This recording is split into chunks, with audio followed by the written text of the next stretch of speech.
silence. I got my app games on my Android menu thing. Emulator. I'll just play on that. Loz, do the intro.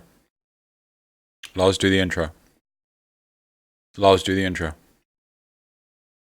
Loz, do the intro. Loz, do the intro. Loz, do the intro. Loz, do the intro. Not doing both. You made me delay the quote. I could have done my quote last week, but no. Loz, do the intro. We've been recording for 38 seconds, Loz, of me just saying, Loz, do the intro. Loz, do the intro. Loz, this is not professional. Our guest is thinking very lowly of us. Loz, do the intro. This is great. Loz, do the intro. Loz, do the intro. Loz, do the intro. I'll cancel the episode. You know I'll do it. But that book is empty. We both know that that book is empty. Because you have yet to put any of the information that I have in my big old brain soup about... I'm going to start filling it. I'll start with Francois878. You mean Francois? I can't speak. We're going to do the intro. Do the intro. Loz, do the intro. Loz. Loz, do the intro. Loz. People are going to get pissed off. You know, we've already lost like 10,000 subscribers now. Loz. Loz. Loz. Hold on, did you just say E? Ugh. I'm not losing to this. Loz, you're doing the intro. Loz, do the intro. Loz. Loz, do the intro. Loz. You know I'll throw a paddy and I'll just hang up the call. Loz, you know I'll do it. Loz. Loz, do the intro. Good start. Cool dude. There we go. Cool dude. Yeah. Loz, do the intro. Well, I wouldn't go that far, but sure. Well, you're cooler than Loz right now, I promise you that much. That's fair. I'll give you that. That's fair. Francois, do you want to do the intro? Sure, what's the intro? I'll do it. I have no idea what the intro is. Fuck it, I'll do it. I've got 2.5 minutes of me saying, Loz, do the intro.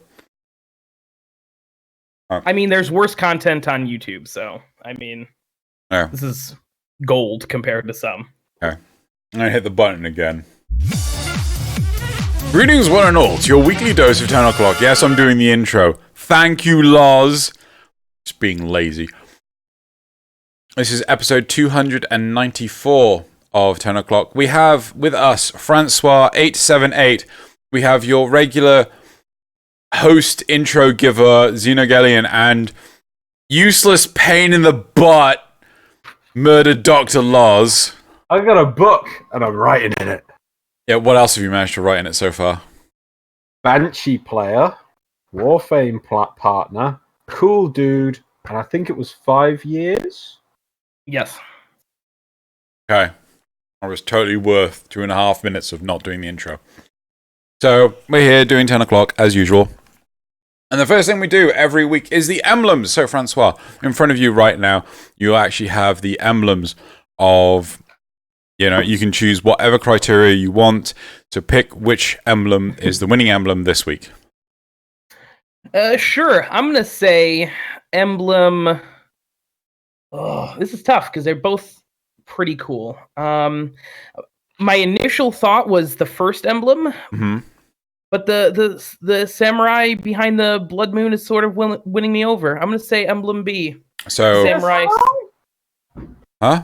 Is it a samurai? I can't see the head. I can see the arm, the shoulder. How can you not see the head? What's it look like? It kind of looks like a... He's looking down. Hand. He's looking down. Yeah. I say he's got like the samurai shoulder armor, and it looks like a katana. I just can't picture.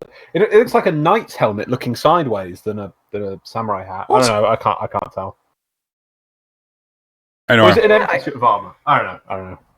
So Loz's emblem wins this week, and he still didn't do the intro. So if you want to, Sorry. It's not your fault. Why is it your fault? Yeah. I don't know. I'm a perpetual apologizer, so Yeah, I mean,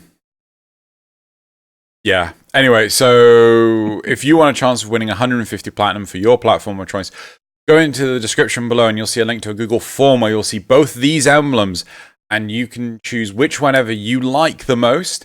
And then in 2 weeks' time, a winner will be selected and sent off to DE. So make sure you choose the one you like the most, enter your in-game name correctly, and choose your platform of choice. A winner will be selected at random through special MacGuffins and JavaScript. You're all doomed. And yeah, in 2 weeks' time, the winners will be announced on here and sent off to Digital Extremes. Speaking of which, the winners from episode 292 are in the description below. Cool. Right. So, and Loz still didn't do the intro. Right, what else have we got? That's the dojo dusting. We're going to TennoCon.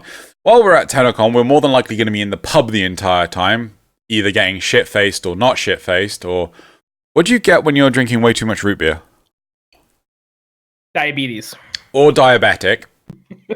So, you know, come... come find us, whatever, come say hello. Don't feel shy or embarrassed or anything, because, you know, I promise I will tame the beard by then, you know. You gotta be presentable for all those new folks. Exactly. I get that. Also, there'll probably be some sort of like, you know, you can't come into TennoCon because you look too much like a hobo and a lumberjack had weird sex. And your fingernails?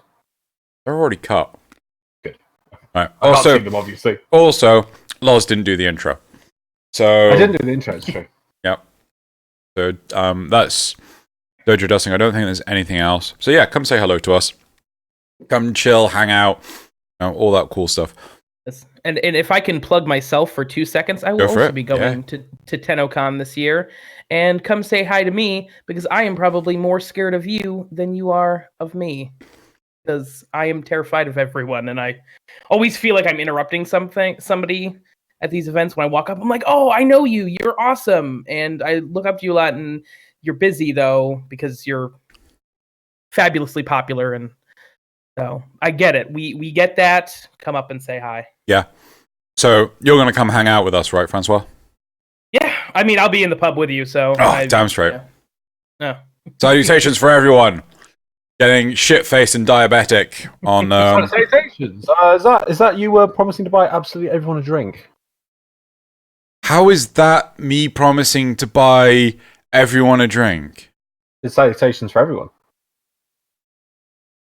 If I say ciao, do you know what that means? Food. No, it doesn't. It means salutations. It's Italian. It doesn't mean goodbye. It doesn't mean hello. It means salutations. If I can find a reference. And this is Loz not doing the intro again. Right. I'm not bitter. Right, so that's TennoCon. So we're all going to be there. We're all going to be having fun, diabetic. And what else is there? So moving on to the cards for the week. What? What? God, you're doing weird shit all the time, not doing the intro. I looked down there and went, that's a tasty drink. And she was looking at this and went, damn, that's a tasty drink. And then you were like, what? And I'm like, it's a tasty drink. God, I can't even think about how tasty this drink is, man. I don't know what you're looking at. I don't know. Tasty drink. What is it? Ginger ale. Not ginger beer. Or root beer. Wow. Oh my god. Random tangent, and it was your fault that you didn't do the intro. Because I didn't do the intro. I discovered, was it yesterday or the day before, that they make root beer flavored ice cream in tubes. Yeah. Who does? Well, you know, the Americas. The Americas. So I need this. I need this root beer ice cream in tubes in my veins. Need its blood in my veins. That sounds delightful. And diabetic. I've never had. I've never had root beer flavored ice cream, but that sounds just really tasty. You put the root beer ice cream in your root beer float, or would that just be too much, you think? I don't know. I think that might be too much. I'm sorry. I'm enabling this tangent. Please let me be quiet. No, you're fine. I mean, you're perfectly fine because Loz didn't do the intro. So, Fair enough. we're going to move on to the cards. All right. First card of the week. So this is actually a card from 2 episodes ago because I accidentally left it off of the list from last week. So, 2 weeks ago, we were asking the community what they would like in terms of additions to syndicates. So 72 people responded. 4% said that they wanted a new weapon. 11% said that they wanted a new cosmetic. 18% said that they wanted a new quest, an additional quest. And 66% said any of the above. Apart from none of the above. None of the above got 0. That's interesting. I suppose that shows that people just want more things for syndicates. Yeah. It doesn't matter what, just more. Yeah, I can definitely see that. Syndicates, I feel like, are something that DE has sort of...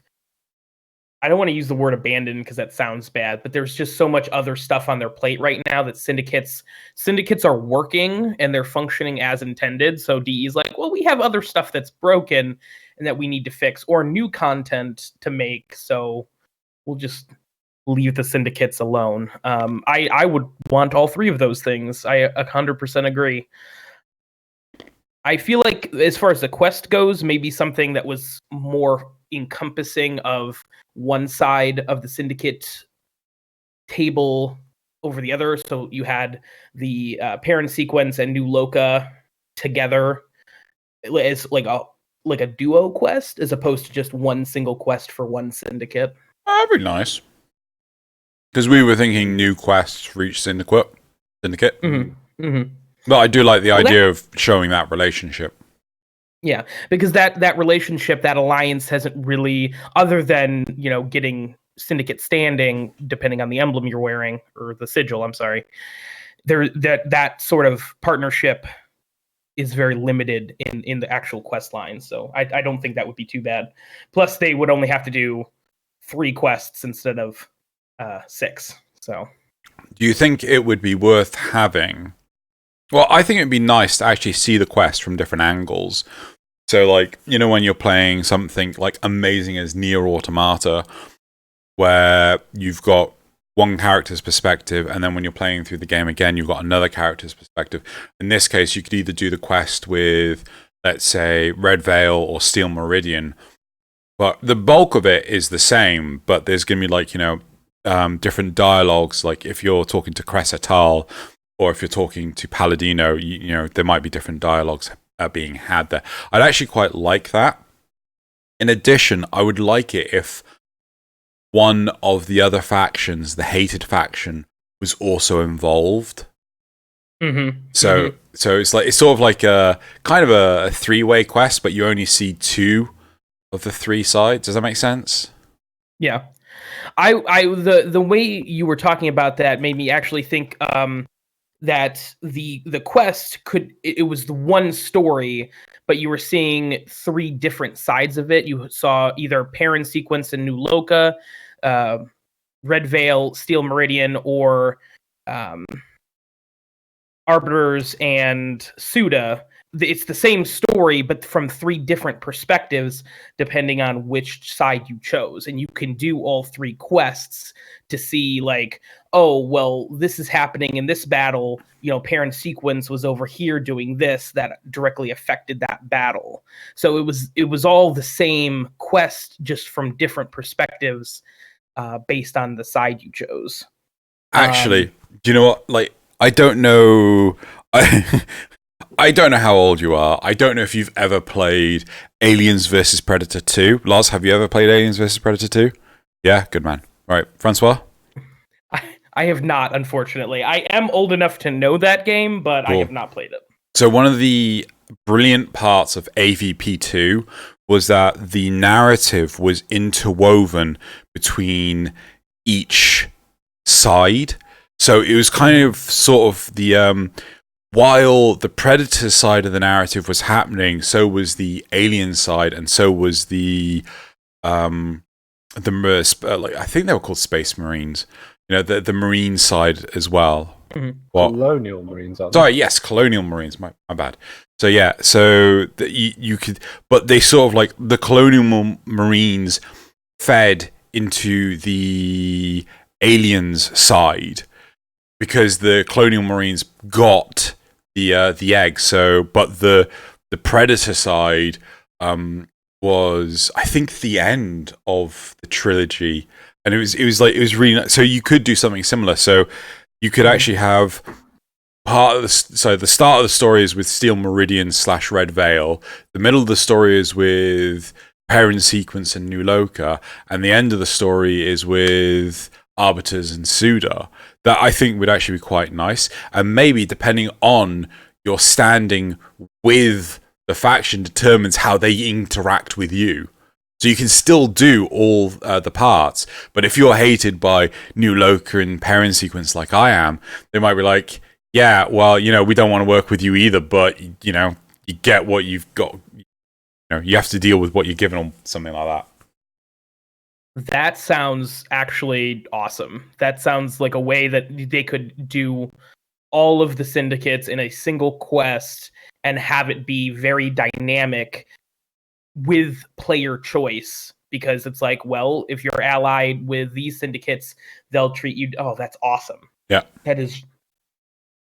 I'd like to have that, but they seem to have overlooked the whole faction standing when it comes to the syndicate's quest so far. Even if they absolutely hate you, you walk up to them and say, "You have a quest for me." "Ah, Tenno, it is good that you are here to help me with this quest." Instead of "I hate you, scum, but I begrudgingly need your help." So that element I feel is very lacking. Agreed. And it's all because Les didn't do the intro. Yes, I'm going to go there every single time. As you should. As I should. Right, okay, so let's move on to the next card. So the next card was from last week. Should AFK play be allowed? 59 people responded, 11% said yes, 15% said that they didn't care, and 72% said no.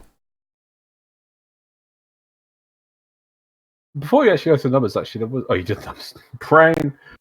So as that happens when I don't do the intro. Yep. There was actually somebody saying how this is the AFK play thing is primarily, exclusively a PC thing. That on console, you don't see a lot of this, because obviously you can't play with macros, you can't set up some sort of... I mean, maybe you could have some sort of clever thing with a bird that pushes a key or a rubber band or something to make you run in a circle, but I doubt you could. It's PC where this happens, and to be honest, if PC players push this too far, it could ruin the game for console players as well, like making certain frames get nerfed just because on PC like this, it would affect console where it's not even an issue. Yeah. Which should be a real big shame. So, Francois, where do you feel on this? Sorry, you I need to look up who... I can't remember who did that, so I'm just going to find who said that to credit them. So you keep going. I mean, I agree. This feels like sort of like a no-brainer to me.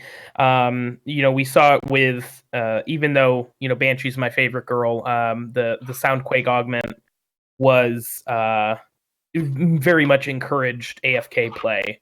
So I get that, and I agree with this. I don't think it should be allowed. And what Laws said, as far as PC players taking advantage of certain things and ruining it for the console players who aren't even bothered by this, it could happen. I would hope it wouldn't, but it's hard to say until it happens. Hopefully it won't.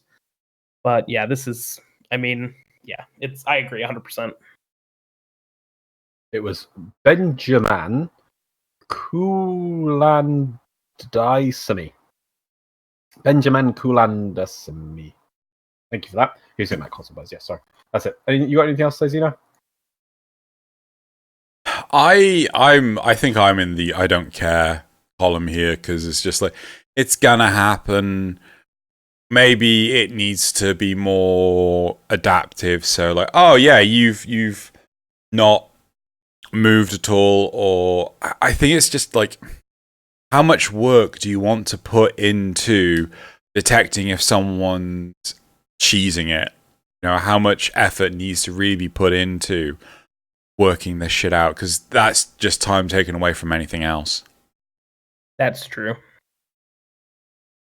Yeah. Yeah, like I don't Loz think doing the it's too intro. big of a problem.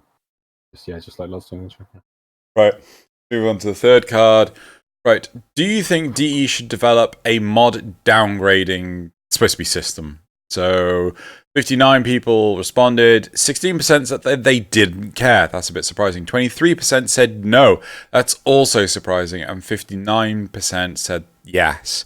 So this was all to do with the new Umbral mods where you've only got one of each.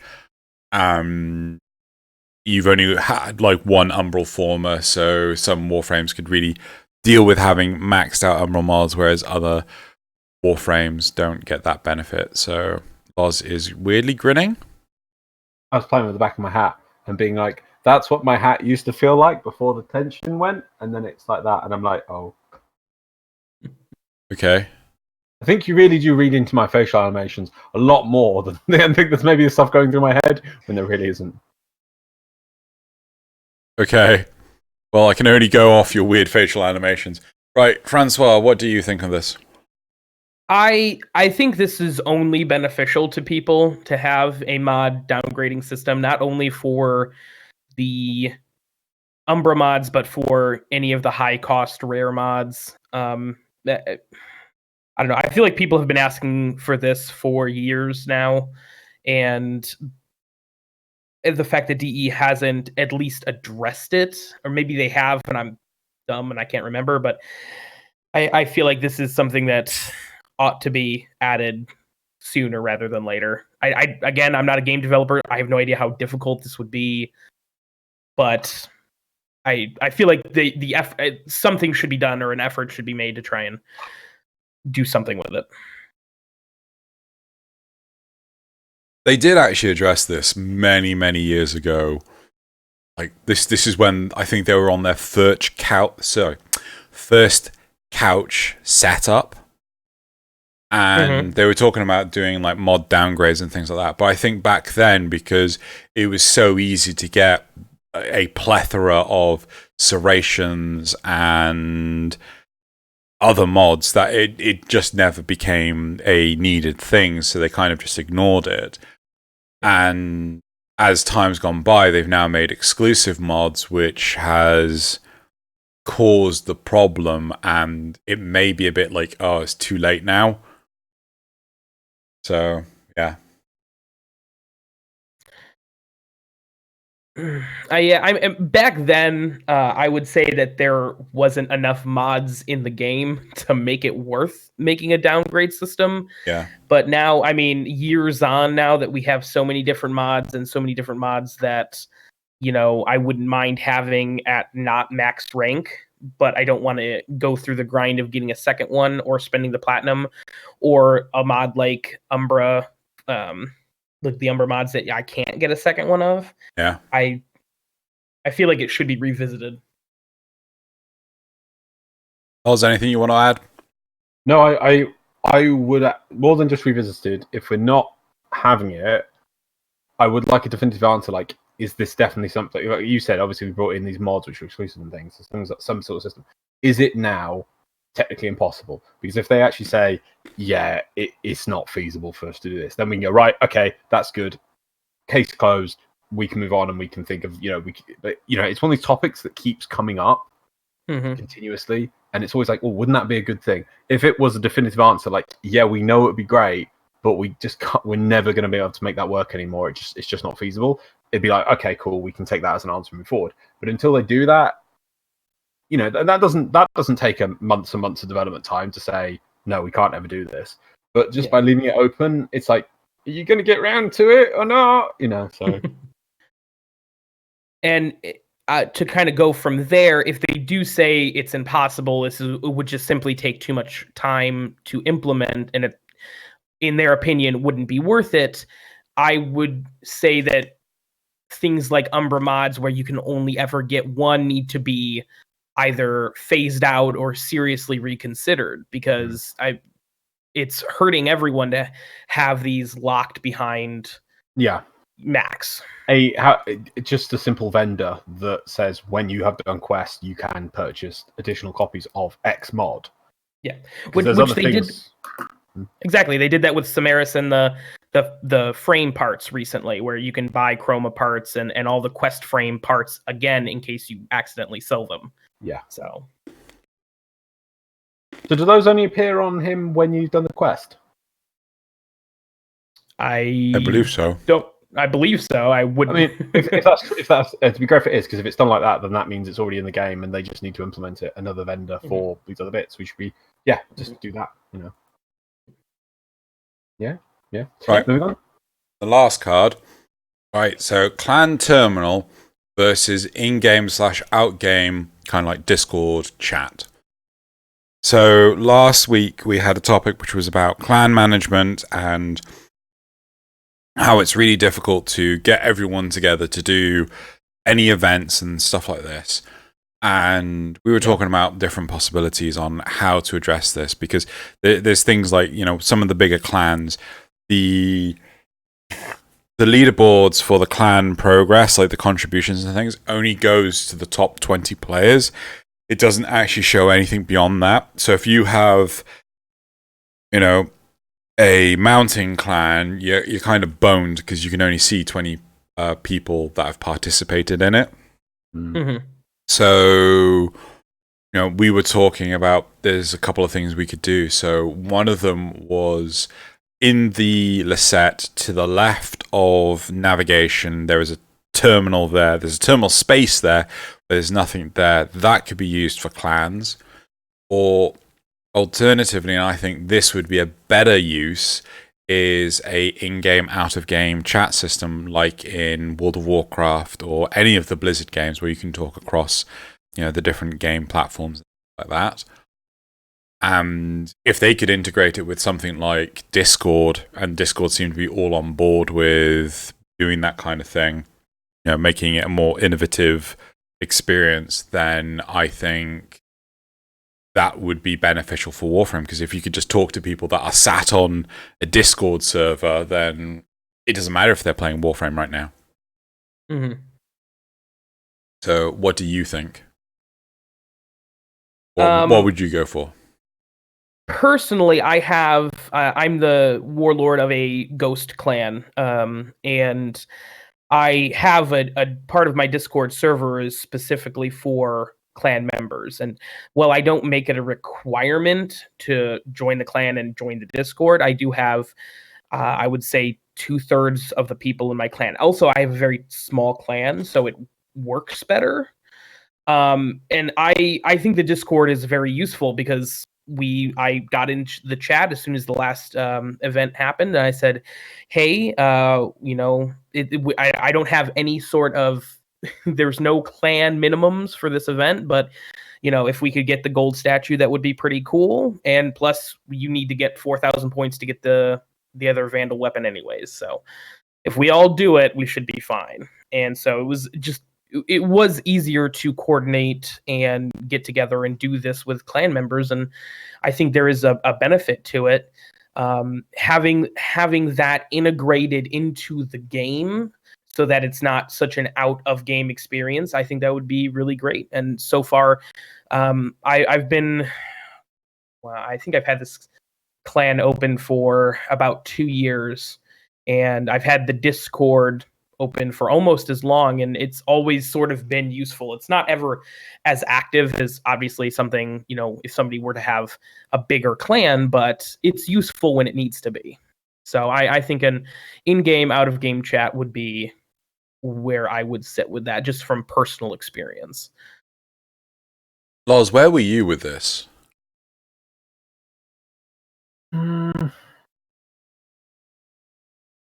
I know the terminal was your idea. I think clans need a whole overhaul, really. Yeah. If it really came down to it.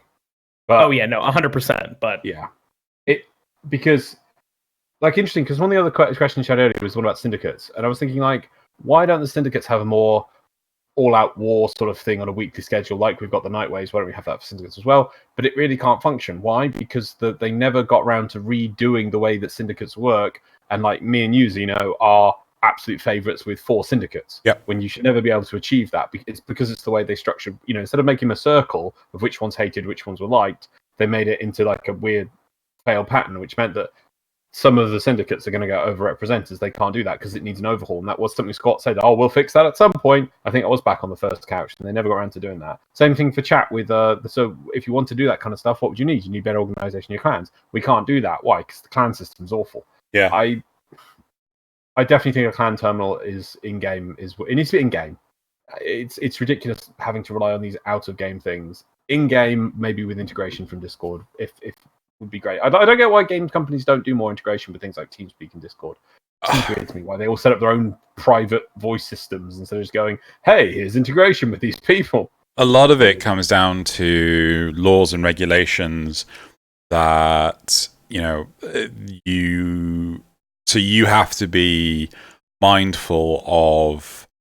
I remember one of the reasons why Sony wouldn't do crossplay of Minecraft was because Sony couldn't guarantee that what was going to be said in Minecraft's chat from like a Xbox player was going to be safe for a PlayStation 4 player.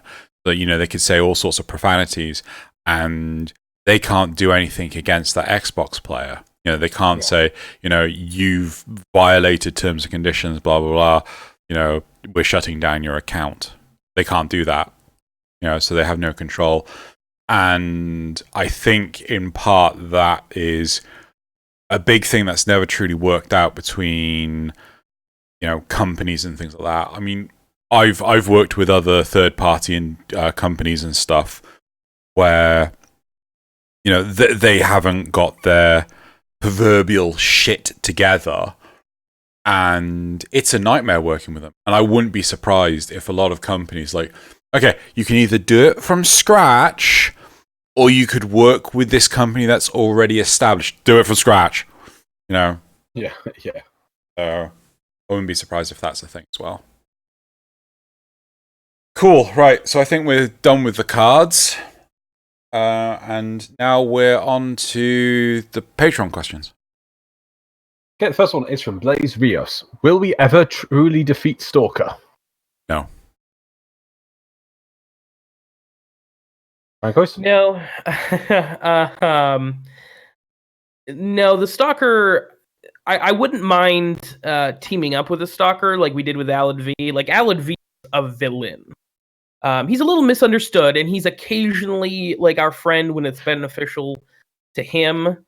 But I would not mind, after the Stalker being defeated, even after possessing all this power from Hun Hao, deciding like, maybe the sentients all aren't all what they cracked up to be, and it's you and the Stalker against Midnight Ta. This is kind of ridiculous, but I don't know. I think that would be because I don't know. I feel like the Stalker is one of the few creatures in the universe that are close to the same level as we are, as far as like Warframe power.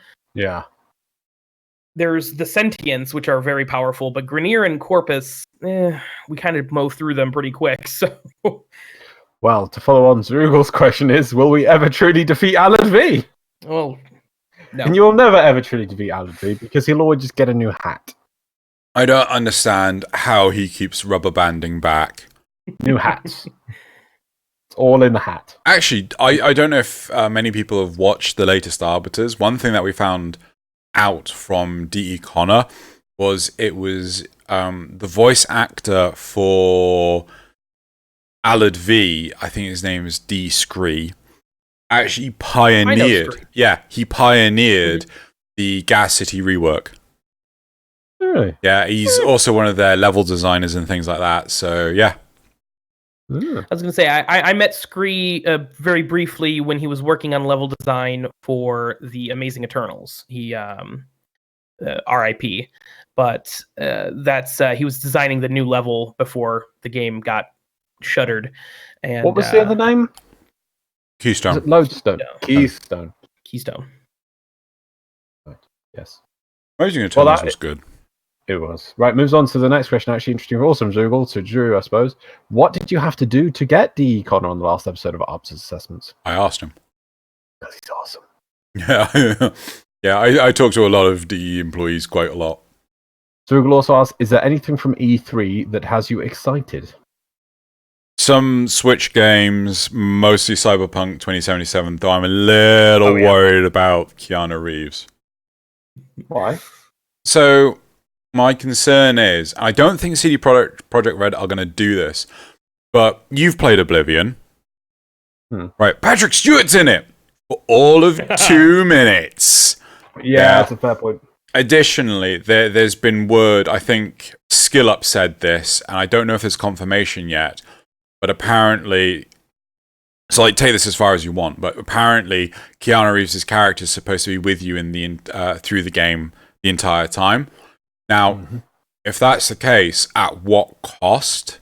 Like, have they shortened the plot so that they can afford to have him? Do you know what I'm saying? To be honest, if it was another developer, it's CD Projekt Red, isn't it? Yep.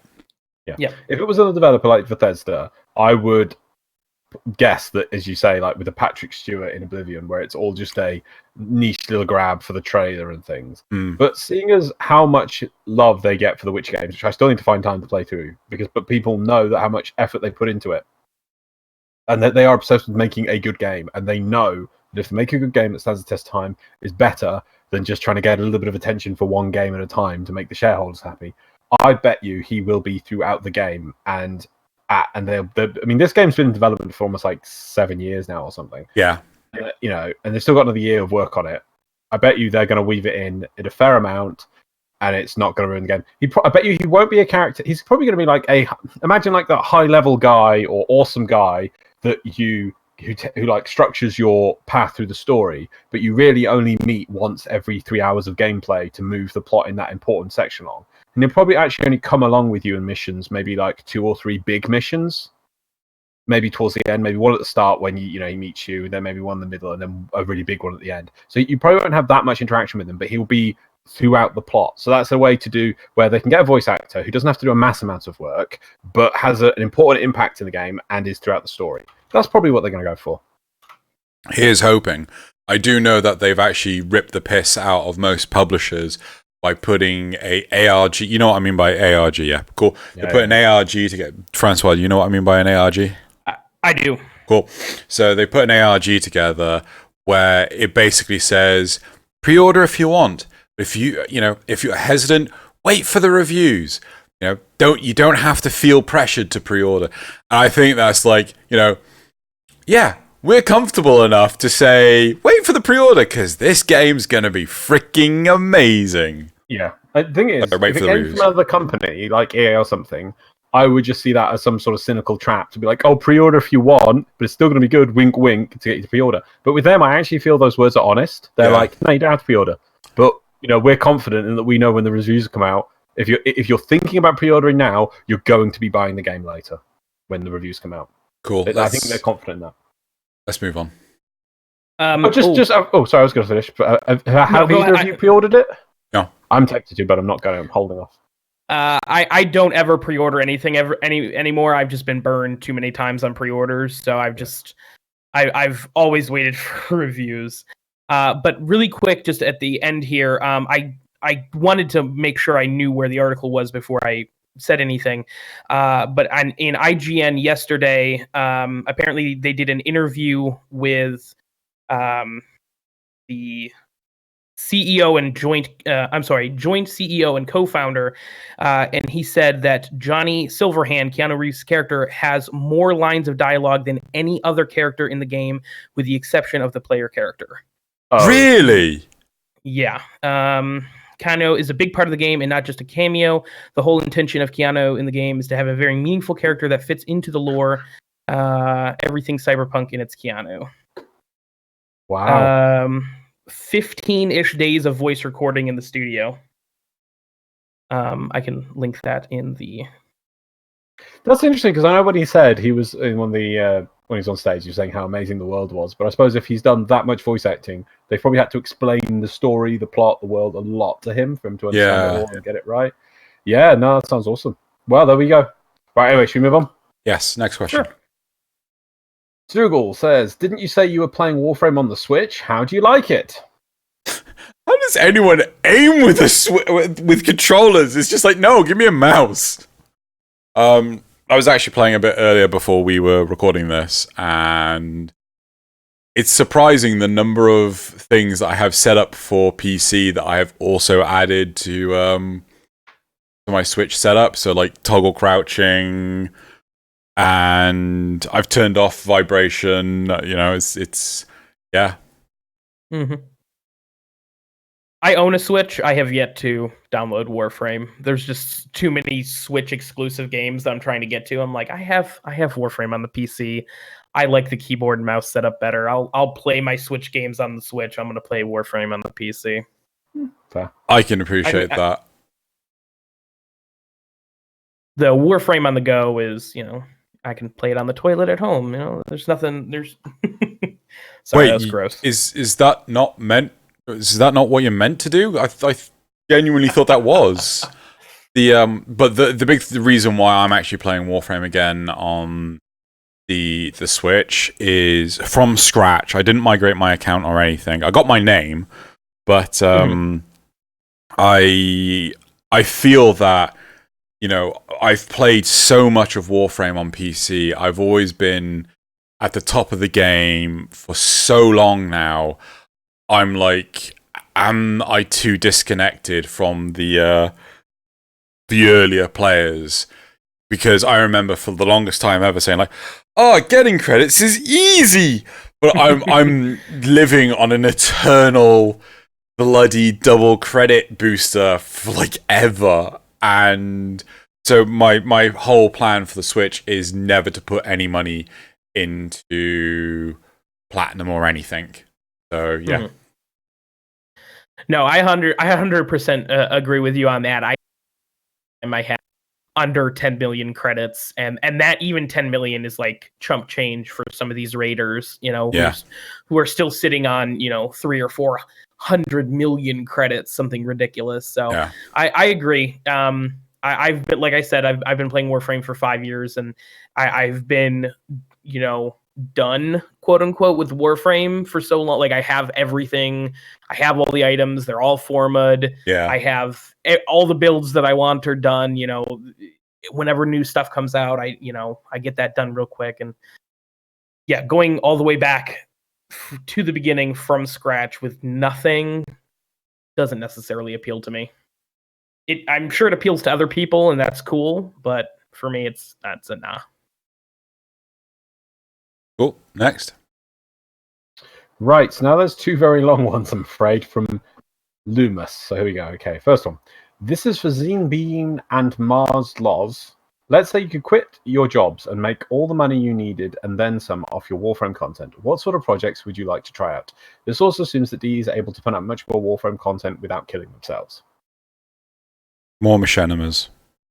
Like, genuinely, it would be a dream of mine to have a studio like Corridor Digital where I could have content creators like Joey, like Zandy, like Loz, and just go, right, you make whatever the hell you want, make it entertaining, and you get all the resources you want, and we monetize it to a point of blah, blah, blah, blah, blah. So, yeah, I'd love to do much more in terms of machinimas and things like that. Yeah, I'd like to do some animations, but I'd also love to make pixel art animations and maybe even a fan game. I used to love the Lost Sector game that was made by some people, and they've just kind of given up and it's just gone dead.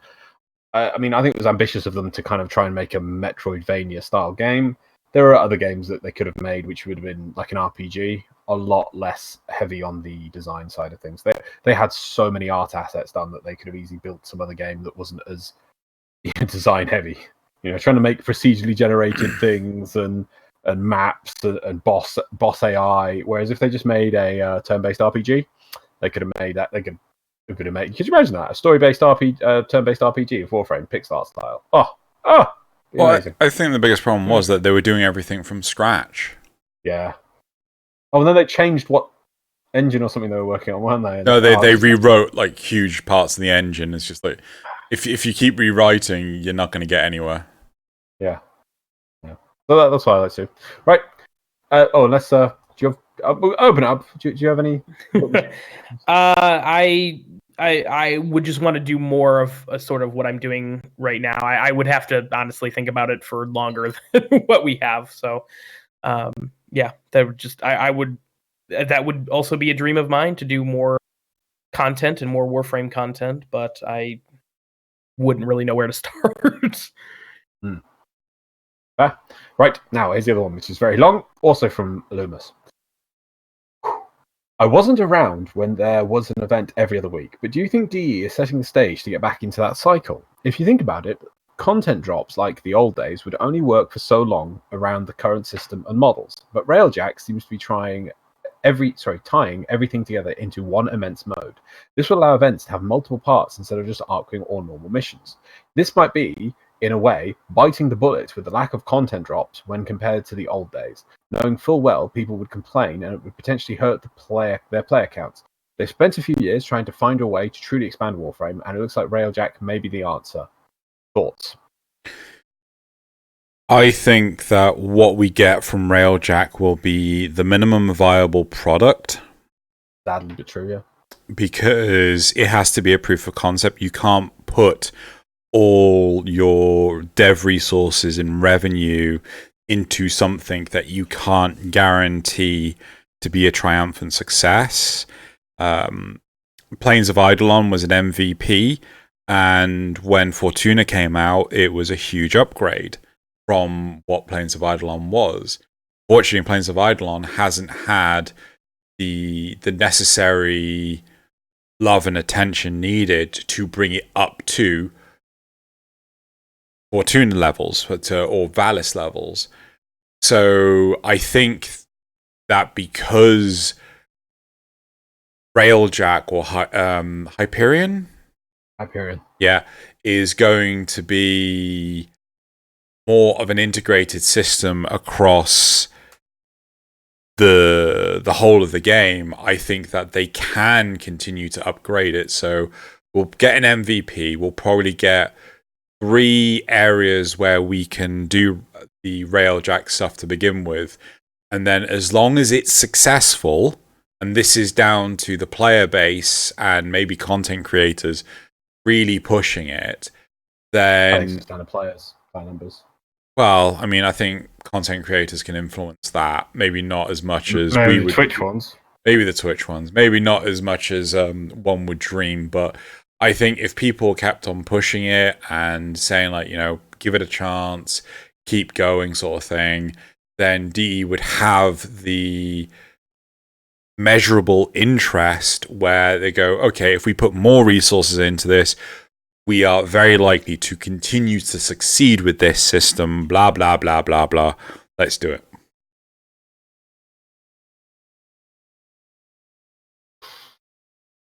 I don't think... Oh, yeah, you go. No, please, go ahead. No, you go. No, I think Xeno is right. I think this is proof of concept. It's a larger scale proof of concept, obviously, but this... I think this will be the bare minimum that we need to get to the new war. I think the Railjack system is going to be very important and will open up the avenue of getting to Nata and expanding on the current cinematic quest. And the cinematic quest system is great. Everybody loves it. Everybody's wanting more of that. So that's in and of itself, I think, proven. So I think Railjack, at least in its inception, will be the bare minimum to get us to the new war. And hopefully, if, like you said, if there's enough of an uptick in players and if it's pushed hard enough by content creators, hopefully DE in the future will be able to expand on it. Because one of the biggest hindrances towards Arcwing is this lack of consistency of what is wrong with it. Too many players, there's too much chaos in the feedback that DE don't know what is worth chasing, and that is a huge problem for them. You know, everyone. So there was a big divide between there should be 6 degrees of freedom of movement and there shouldn't be 6 degrees of freedom of movement. That is something that they could actually action upon and go, right, well, here's a toggle switch. You can either use 6 degrees of freedom. We have the toggle switch. No, that's my point, right? Because there was this divide, because there was this measurable, quantifiable, you know, statistic of what the players wanted, then they could action upon it and bring in this toggle switch, right? But the problem now is that, you know, need more game modes. Need fewer game modes. Need harder content. Need easier content. Need, you know, everyone's complaining about something that is different from the next person. It is too difficult for them to see what is the best solution. And I think that's why they go, let's go with Hyperion or Railjack and see if that is such a big enough update to fix everything. Okay, as for the original point, as are we going to see weekly content, I don't think that Hyperion is going to be anything linking to that. I think Nightwave is the final, is the direction it's going to go, the whole Battle Pass model of a weekly sort of event-based content. Hopefully they're going to get into the swing of thing of doing those, and then augment that with, as you've got things like your ghouls coming back, you've got your, I don't even know what to call them, what fishers, I guess, coming back. The Thermia fishers. Thermia fishers. You've got your Plague Star again, you know, a lot more events like that, so building on so it's more active, because then they're reusing that content. The problem with the old stuff of you almost feel like we used to have something new every week, is a lot of that content was just hit and got one shot and then it's gone.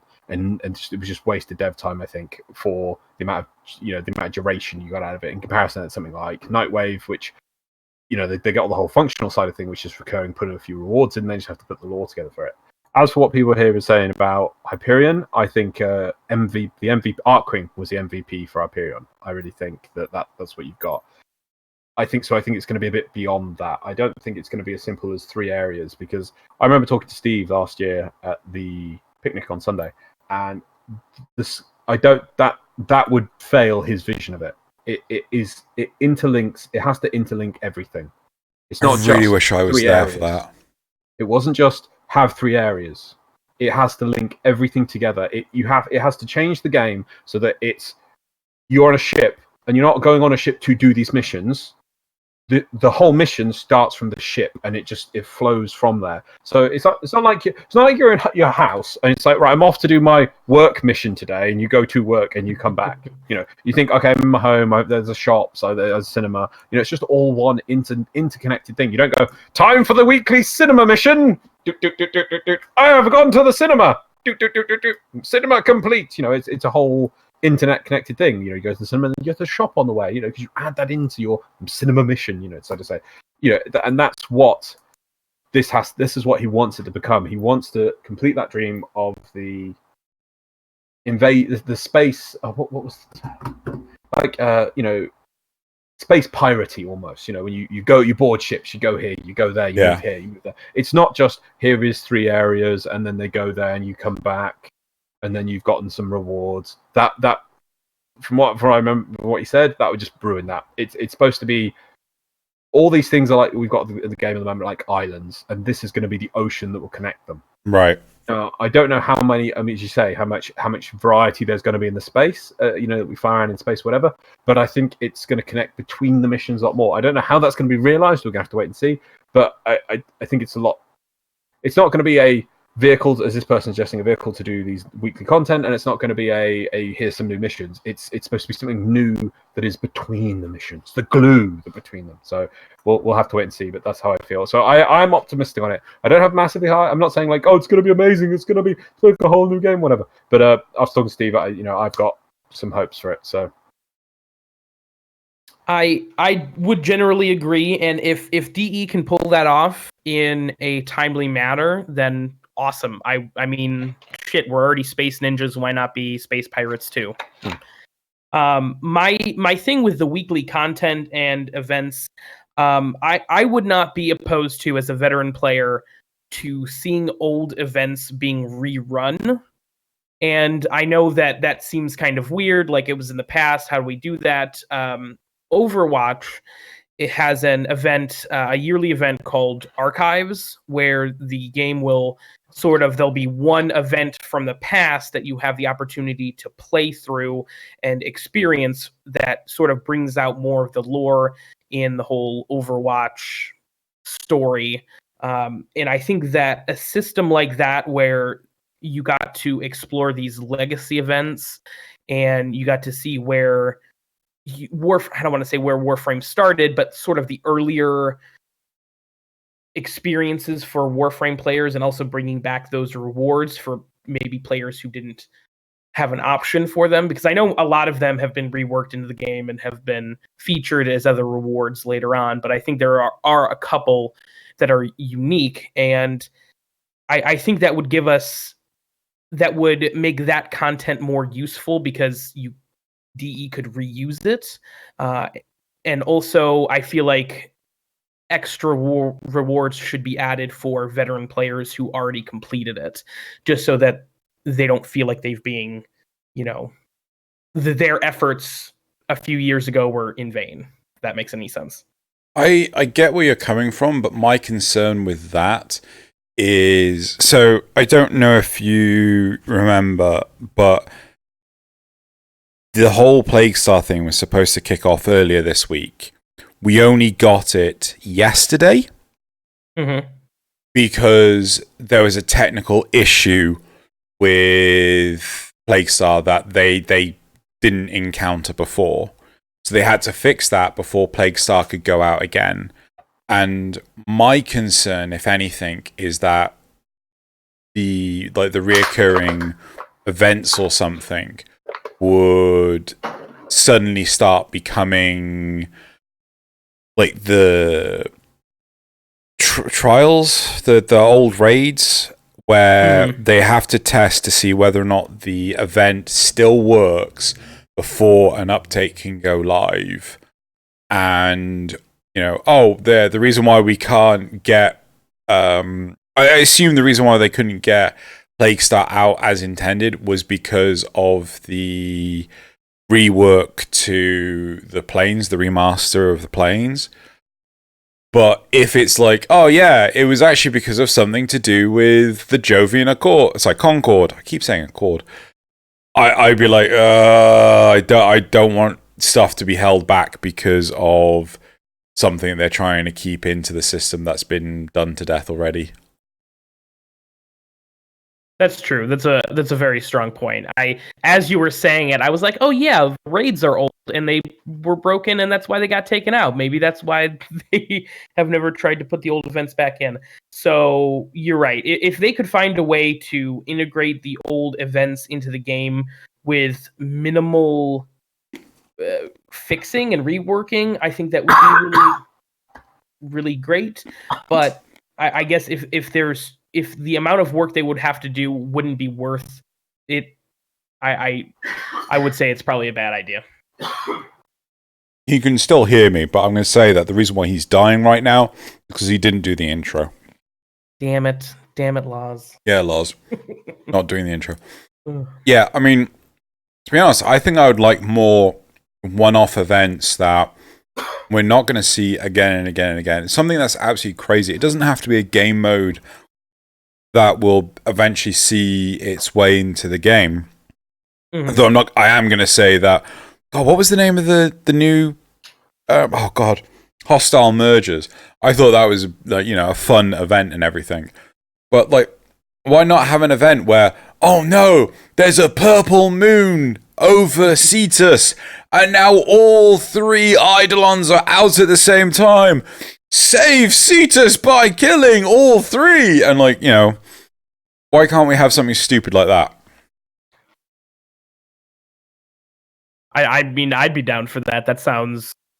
Stupid? Something stupid, yeah, but also at the same time, oh, hey, do you want to have sensory overload with all 3 Eidolons attacking you at once? Yep. With their crazy abilities? Yeah. Yep.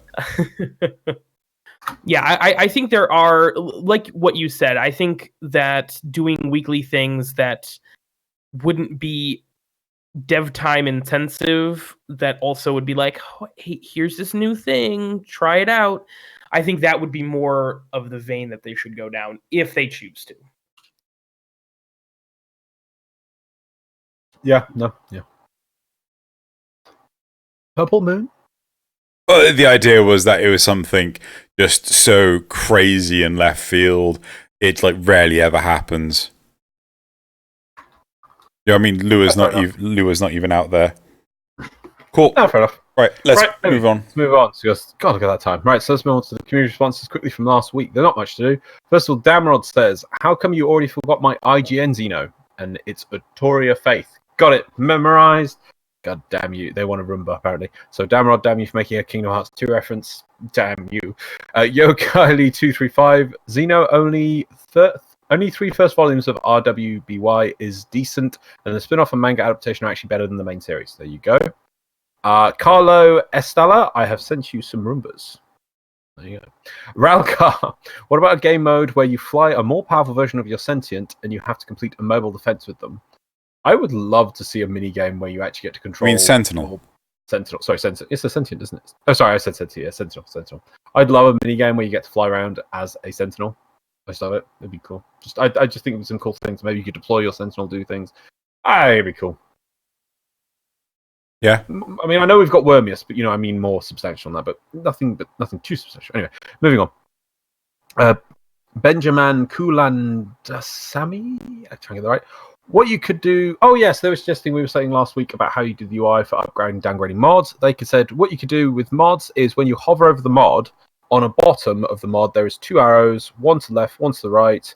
And you just click those arrows to increase or decrease the mod rate. Makes sense. You don't have to go to a new menu in order to do it. So you equip the mod, and then when you hover it, it expands, and you'd have 2 buttons at the bottom, and you just hover it, and then you just maybe make the lights would just change color or go down.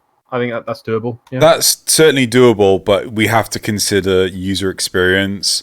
And if something's not intuitive, like players are just gonna headbutt something. Like, God, I was talking to a friend of mine today where we were talking about the old Sega Mega Drive game for Jurassic Park, and I spent hours trying to work out as a Velociraptor how to open the door. And what you had to do was press up on the D-pad. This is only in the last level of the entire damn game, and the only way to know this was to read the fucking manual, right? Yeah. So, yeah. Moving on, Doodly Bob, MB, and Awesome Todd. Apparently, Xeno, you made a mistake last week. I didn't. You can wishlist things in the market. You just have to click the totally intuitive and clearly marked star icon. Yeah, I actually tell them not exactly with the form of a function redesign. Yeah, I spoke to DE Connor about this because people were complaining about it and I was just like, "Hey Connor, you can't wishlist stuff on the thing." He's like, "Yeah, you can," and he showed me the star. Hey, like, Drew, you can wishlist things. There's a star. Is that what you applied with? No. He sent me an image. Right, the star isn't with any of the other buttons, right? It's next to the damn name of the item. And it's just it's a silhouette of a star, isn't it? Yeah. It's so hard to see.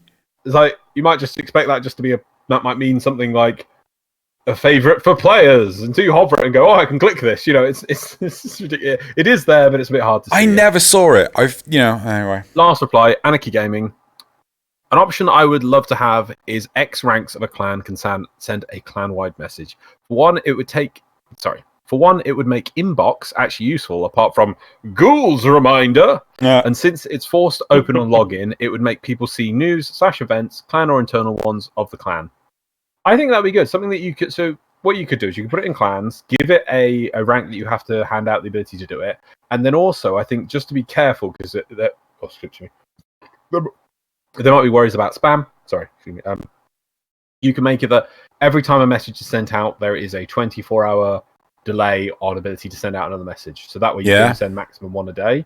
That would not clog up the system. It would protect from going, "Oh, well, the servers explode," because you'll be sending out messages to everyone in the system. I think maybe if clans had the ability to send one message per day, 2 players, that could be done. Yeah.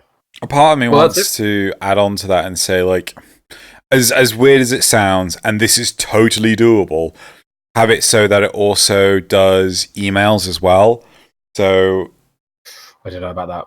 Because the problem I have... Like you were saying with the whole Sony thing, I think DE would worry about if you were letting players send out emails through the No. clan system So the idea is that if you're in the clan system, so if you're in the clan, you send off a clan-wide message to everyone's inboxes.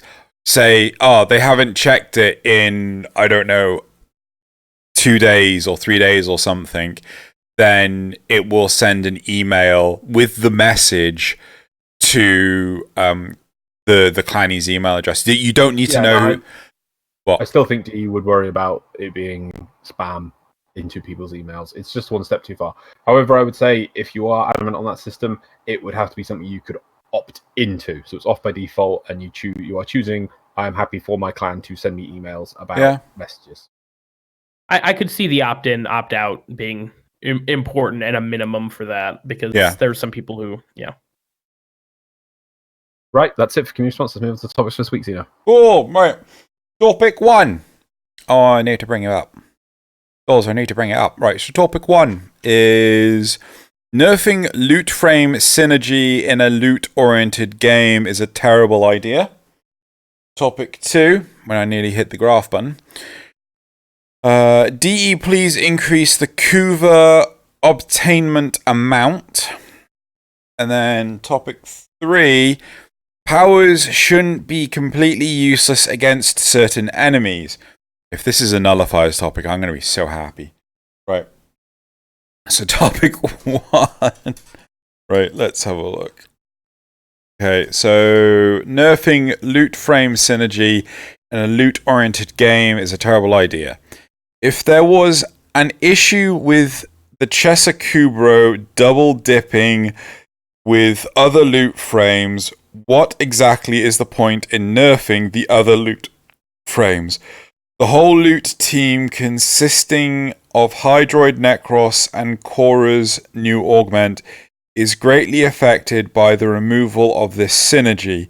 Nerfing loot frame synergy in a loot-oriented game is a terrible idea. If the whole Desecrate Pilfering combo was a quote-unquote bug this whole time, why did it have to take a Kubro and a Nightwave mission for DE to catch on to a gimmick that has been in the freaking game for a year or two? The reason why Necros would only be used loot frame... The reason why Necros would be the only used loot frame is that he doesn't require the drawback of needing to hold down an area and making enemies come to his 3, and his third ability already covers most of the bloody map. Here, there is no point in using these loot augments for their frames when Necros exists. I feel there's a story, there's something to do with the Kubro, the Chesa, that's I'm not understanding here. So the Chesakubro could double dip into... So when a Necros... Sorry, huh? When a Necros procs his ability... His Desecrate, then... the Chesa could proc on top of that proc. Yes, but... Which was counted as a bug? Yes, but like Hydroid used to be able to do it, but they fixed it because that was a bug, and so this person is complaining, as far as I can tell, about double dipping. They want to be able to double dip, so why can't if it's been in the game for so long, why is it a problem now? Fair question. I've never been a fan of the Chesakubro and this whole loot-based luck kitty. It just feels weird to me. I don't. And then what does the Chesakubro even do? You use it all the time, don't you? No, I use the Smeatakavat. Oh, which is the luck kitty. Oh, I'm not. Oh, sorry. My brain sees complaints about loot and instantly thinks it's luck kitty here. So No. what is this then? The Kubro has a chance to scavenge additional loot from falling enemies or containers. So it's just Desecrate. Retrieve. Yeah. And didn't they changed the Chesa recently, right? Wasn't the Chesa didn't have a different ability when it was first released, and they changed it because it wasn't very good. Am I not right? I don't see anything about that, so maybe I'm wrong. Wow, the wiki has patch history on this. Wow, okay, cool.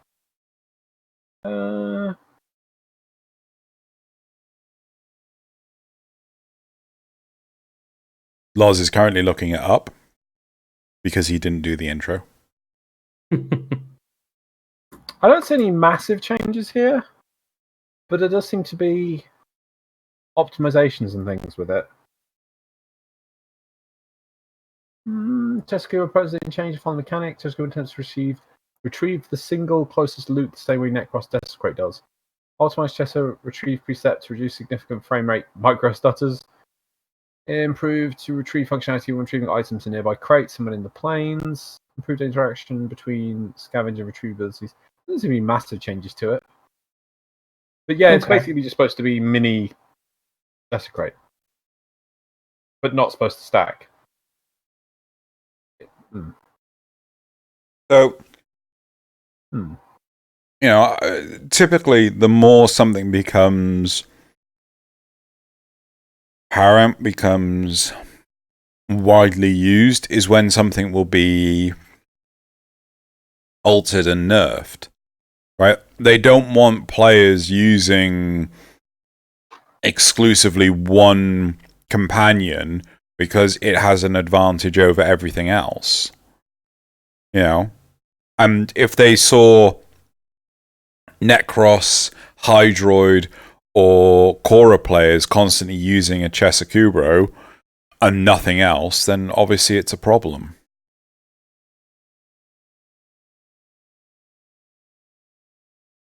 Personally, I'm on both sides of the camp on this one. It is a loot-based game, and taking away this sort of interaction, especially after it being in the game for years, seems kind of sketchy. They reworked Hydroid not that long ago. I feel like this is something that somebody should have picked up on at that point. But at the same time, Xeno is right. Balance is important to DE, and having players use one frame over another because it's objectively better is not something that DE wants. They want people to use what they want to be able to use just because it's fun. And so I'm in both sides of the camp on this one, I guess. I think part of my logic... I found added info. I assume this is from DE. When we added the Nightwave challenge for the Silver Grove, we encouraged a return to content that normally would have been fine. A small handful of players found an exploit, and as we looked into things, we thought we fixed the issue with the new Chester behavior that could lead to problems. We didn't. We decided to cut a bit deeper. Avara's looting ability is now the only one that stacks with the other looting because it works while alive. If a target is dead, a successful loot now happens once, no matter the source. However, multiple can attempt to loot the same body. Yes, this is different from how it previously behaved, but this is the new intended behavior. So, thematically, it makes more sense now because it didn't make sense that you're like your Warframe power's like, oh yes, look, there's some additional stuff in his pocket, and then the dog's like, I found this in his chest cavity at the same time. It's like, that's not really. It's like, oh, I found this in his other pocket. So that makes sense. But can I interject really quickly? Yeah. I'm so sorry. This is a game where you're fighting, space capitalists and the Flood from Halo, and you're bullet jumping all around. So I feel like there's a suspension of disbelief here where it's like, well, yeah, technically he couldn't be carrying all this, but like, it's a video game. But yeah, I continue. I'm sorry. I'm all go for those for like functional things of like gameplay. It's like when Alavi, like when you have to do the same thing 1,500 times. It's like it's because it's a video game. But things like this, I mean, thematically, I think there's a bit of thematic in there. He seems to abuse up the corpses. I suppose you could say, why does the corpse disappear? But corpses have to disappear because otherwise the game would just chutter along to nothing as the frame rate drops. All these objects has to render. So, but. As for actual, it's been in the game. It's now. That's the thing is, there's obviously features of the game which are in the game and people haven't realised they're there. And as soon as people realise they're, everyone will then do that thing because it's the most optimal. My favourite thing I remember is when Hydroid came out and the new tile set, and you needed to farm executors, I think it was, to get the nodes to go get the things. You need to kill executors. Do you want me to explain on the it? new tile set. No. You need to kill executors on the new tile set to get the nav coordinates to go fight Council of Hack to get Hydroid. So what people would do, and I remember Xeno did this on the first day, is you'd get teams of people with 4 Necrosses, it's usually Necros, and they would literally all desecrate at exactly the same time, because you could bug this and this sort of bug and get multiple uses of the same body. That got patched the next day. So, and it just, they dropped more, and just that was it. You can only get one. That's how it should be. I think it's ridiculous where people have to change their whole behavior into the most meta and optimal strategy. That's what they've changed here. So not everyone is now going to be using Necros with chesses. It's fine. We'll move over it, and it'll just be a little bump in the road. I feel some people are probably making mountains out of this when it's really just a molehill. I would agree. I like I said, I am in the camp that if this is something that DE says shouldn't be in the game, then that's fine. I'm more frustrated. I don't even want to say frustrated. I'm more confused that this was something that didn't get picked up on until just recently. Well, I think this is comparatively recently, because, like, I don't know, the number of times you think you sort something out, and then it's like, oh, yeah, I didn't. Whoops. I mean, hell, I wouldn't be surprised if the number of people that were using the Chesakubro decreased just from the wording of, oh yeah, by the way, we found that there was this exploit and now we've prevented it. Oh, we've prevented the exploit, oh, I'm not going to bother using it anymore. And, you know, it turns out that, oh, they hadn't actually fixed. Do you know what I'm trying to say? Mm-hmm. So, it was just the warning alone was a deterrent to people using it. Yeah. Cool, right. I think, yeah, DE should certainly be allowed to make this change, and people need to QQ less. Mm-hmm. Cool, should we go on to replies, Loz? Sure. Loot abilities more or less put limitations on player choice of Warframe when they're farming for something. But I have to admit, farming stuff in Warframe could be really boring, so I'm not looking forward to have them removed. They're not removing them, they're just literally making one that was stacking not stack, which was not intended. And most people probably weren't even using. I've never used a Chesser for that, and I've done farming, so yeah. Well, like, I've got to ask, what are they trying to farm here? Because the only stuff that I find infuriating to quote-unquote farm is the stuff that's a mission reward.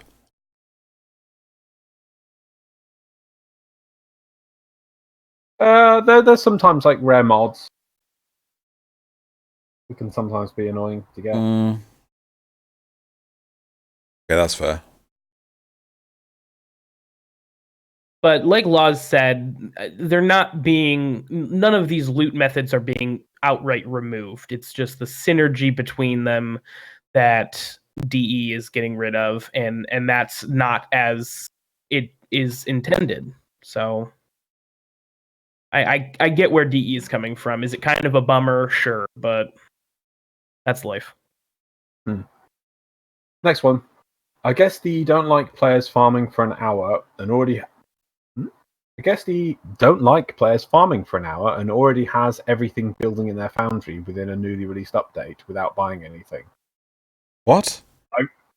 Okay, that's what it says verbatim. I'm going to actually read what I think it's supposed to be. I guess the don't like players farming for an hour and then already having everything that is released in a patch building within the foundry just after release without having to spend any platinum for it. Well, the platinum thing is absolute bollocks, but yes. I'll just point out, I used to be one of these people who would always used to build anything. I just spend platinum on things these days because it's just, I'm like, oh, I've got to farm that new thing for it. Is a percentage chance drop, is it? Job done. Well, so I tell you, people spending platinum on stuff, don't worry about it. Well, I mean, they don't want you to just do it off the mass plethora. I like plethora, good word. the mass plethora of resources you already have. They want you to play the actual game. But they aren't expecting you to pay platinum for it. They're just wanting you to play the game. If you don't want to play the game, go play something else. Yeah. You know, apparently people like Borderlands. Go play Borderlands 3 when it comes out. No. What? No. Epic launcher. Oh, no, dude. Like, do you know how much they're asking for? What? For Borderlands 3 with the season pass. No? It's like how much? £100. Okay, I just saw his jaw drop. Yeah. So hold on, let me just double check that. It might be like £90, but even so, it's still like epic game. Yeah. That's just the way they're going. Right, moving on to the next point. Welp. Looting in a looter shooter is going on the grind we don't like list. Well, looting in a looter shooter is on the grind we don't like list. This is such a minor... like, literally, I feel these people are complaining as if they were literally DE were saying, we don't like all these loot abilities, so we're getting rid of all of them. Sorry, it's £85. Even so, it's still ridiculous. That's not as bad, though. 100 is a bit much. I mean, 85... It's still ridiculous. That's still a lot, don't get me wrong, but then I think that's par for the course. It's nothing special these days. 100 would feel a bit much. That's like two expensive games rather than 1.8 expensive games. Anyway. I guess DE don't like players. No, sorry. Well, looting in a looter shooter is going on the grind we don't like list. Yeah. I really feel people are just going mental over this. I would love to know how many people are actually using this exploit. I kind of feel that that's sarcasm. Well, looting in a looter shooter is going in the grind we don't like list. Well, I mean, yeah, it is grind. Why? Let's move on. Well, yeah. Let's read the last one. Besides mutagen samples for the Hemo, what practical applications did the full looting team accomplish? The full team wasn't necessary for long survival or excavation runs, and extra resource drops have diminishing value the longer anyone plays. Even something like torrid farming wasn't that practical, considering how fast profit taker runs can be, especially if ran during the fracture bonus. That's a very good point. So I assume this is... I can assume that... So when this was probably an issue is if you had 4 Necros with 4 Chesser, they all had a chance. It made it that the chance a mob would proc the loot or double proc the loot would be extremely high. I assume this doesn't really affect, like, you have a team of 4 people and there's 1 Necros with 1 Chesser. That probably, the actual difference in loot isn't probably that big, because I see that the mod on the Chesser is 45% chance at best. But I assume if you had 4 Chesser with 4 Necros, you're basically just double looting everything. It's like, okay, yeah, so that's great. You're getting lots of control modules or alloy plate. Whoop-de-doo. Okay, look, you're getting Orokin cells. Woo! I don't see... The game in my opinion, the game doesn't ask you to use mass amounts of resources for anything. I mean, the worst it asks for really is Detain, which has been fixed now because they've written the intermediary Nightwave seasons. Never does the game go, right, you need to farm 300 gallium today. Never does that. So I really don't feel this is a big thing. Hard to say, maybe I'm just sitting high. I mean, I'm not on that big amount of resources. Maybe I'm just sitting on my amount of resources. I think this person's right. It's like these super resource extraction teams weren't really doing much, really. And I don't think it's that much of a hurt to the game. I think this is a storm in a teacup. We should probably move on. Do you have anything you want to follow up with, Francois? No, that's good. Cool. Moving on to topic 2 then. Right, so topic 2. DE, please increase the Kuva obtainment amount. You could just say quantity. Right.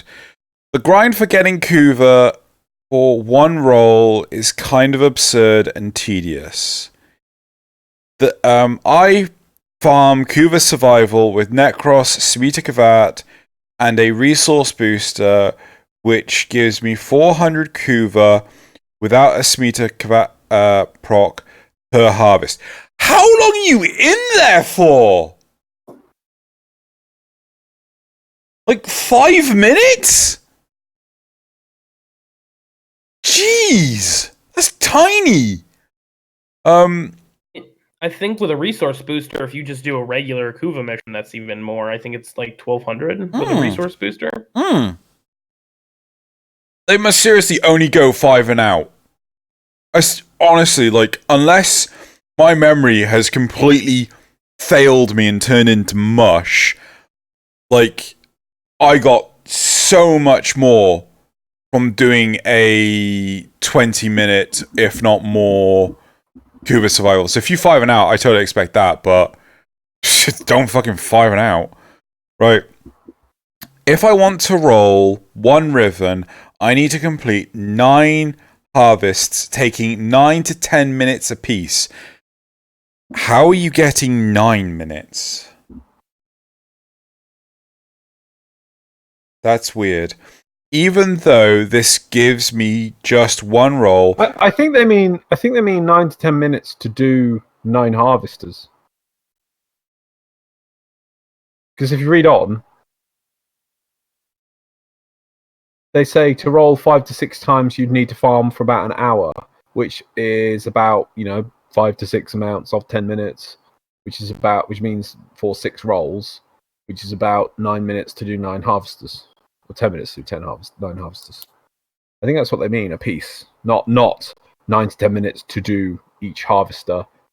Because that would mean that would be, what, an hour and... Hold on. half? I need to complete about 9 harvesters, taking 9 to 10 minutes apiece.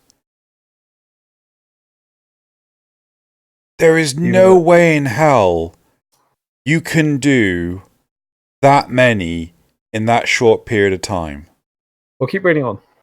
Even though this gives just 1 roll, it may or may not be in any way meaningful as 1 roll of potentially hundreds. To roll 5 to 6 times, you need to farm for about an hour. Even simply doubling this would make it vastly more worthwhile. I love that sentence. Sorry. As that would allow plenty of rolls without exorbitant farming. Simply doubling something would make it vastly more worthwhile. Hold on, I wanna wiki this. Doubling something gives you more of the thing. No shit. Exactly. Kuva survival. Now, okay.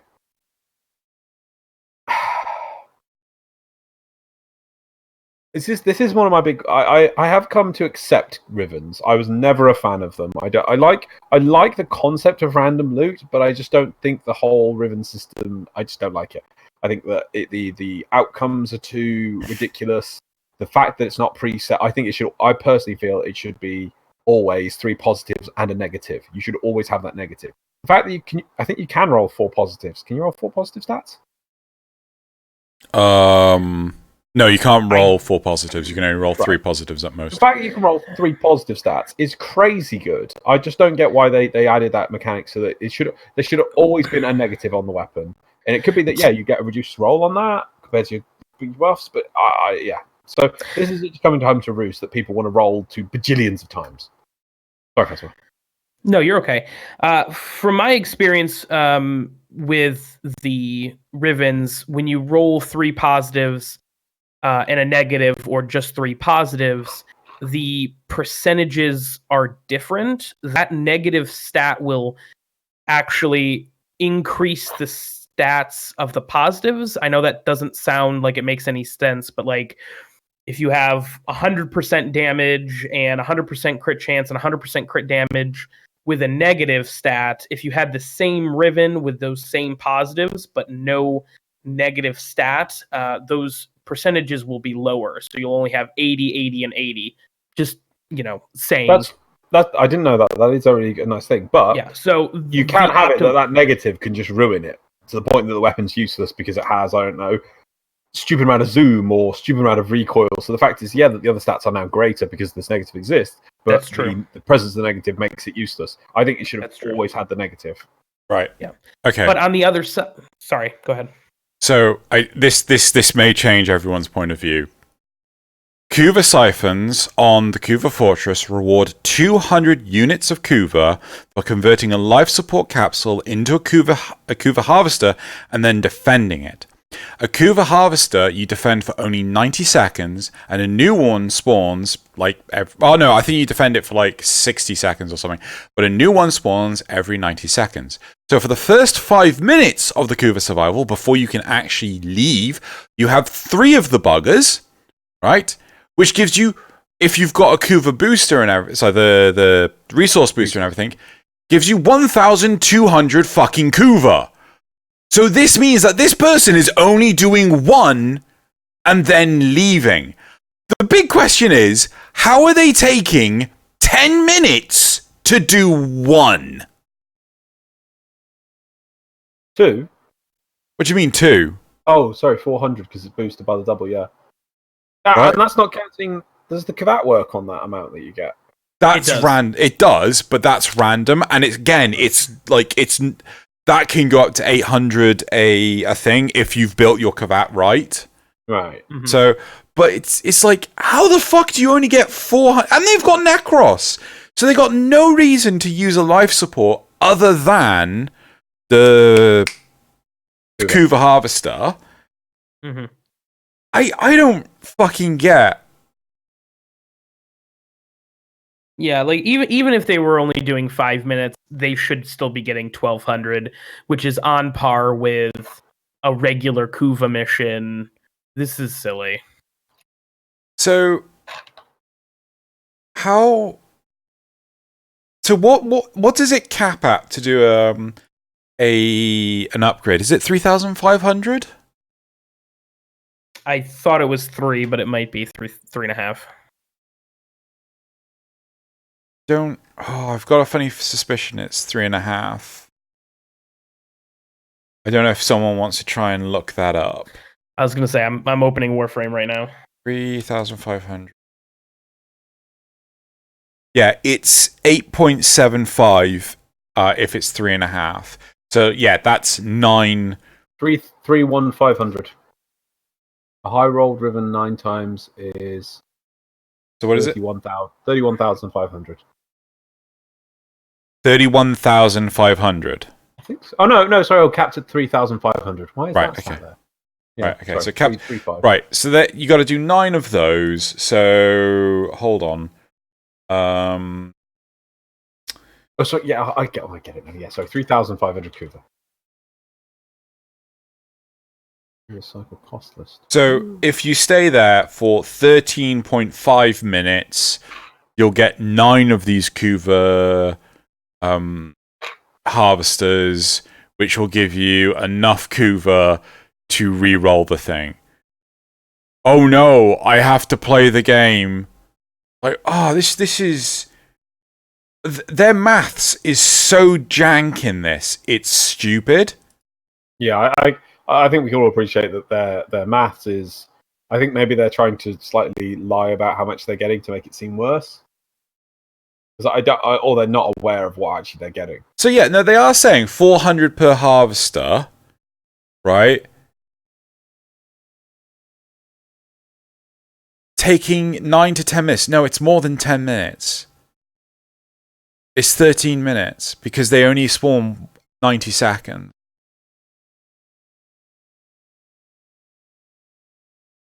Oh, big whoop-de fucking do, you have to play the game. Oh, QQ, let me get the world's smallest violin just for you. Yeah, I don't get it. It's like, this is... So the point is, they basically want a god roll rhythm. That's what they're looking for. Now, I don't know if they're looking to sell it or they're looking to use it. If they're looking to use it, fair enough. Maybe the grind is ridiculous to try and get one of these stupidly high god rolls. But to be honest, it's probably better that spent their time farming platinum or buying platinum and just buying the rhythm that they're looking for. Yes, I know that will cost money or it will cost a lot of effort, but then that's a more fixed grind. Trying to roll this, it's RNG. They could. It doesn't matter how many times they re-roll it. They might re-roll something 10,000 times and get no better rolls than they already started with. That just how it might be. That is the necessary of RNG.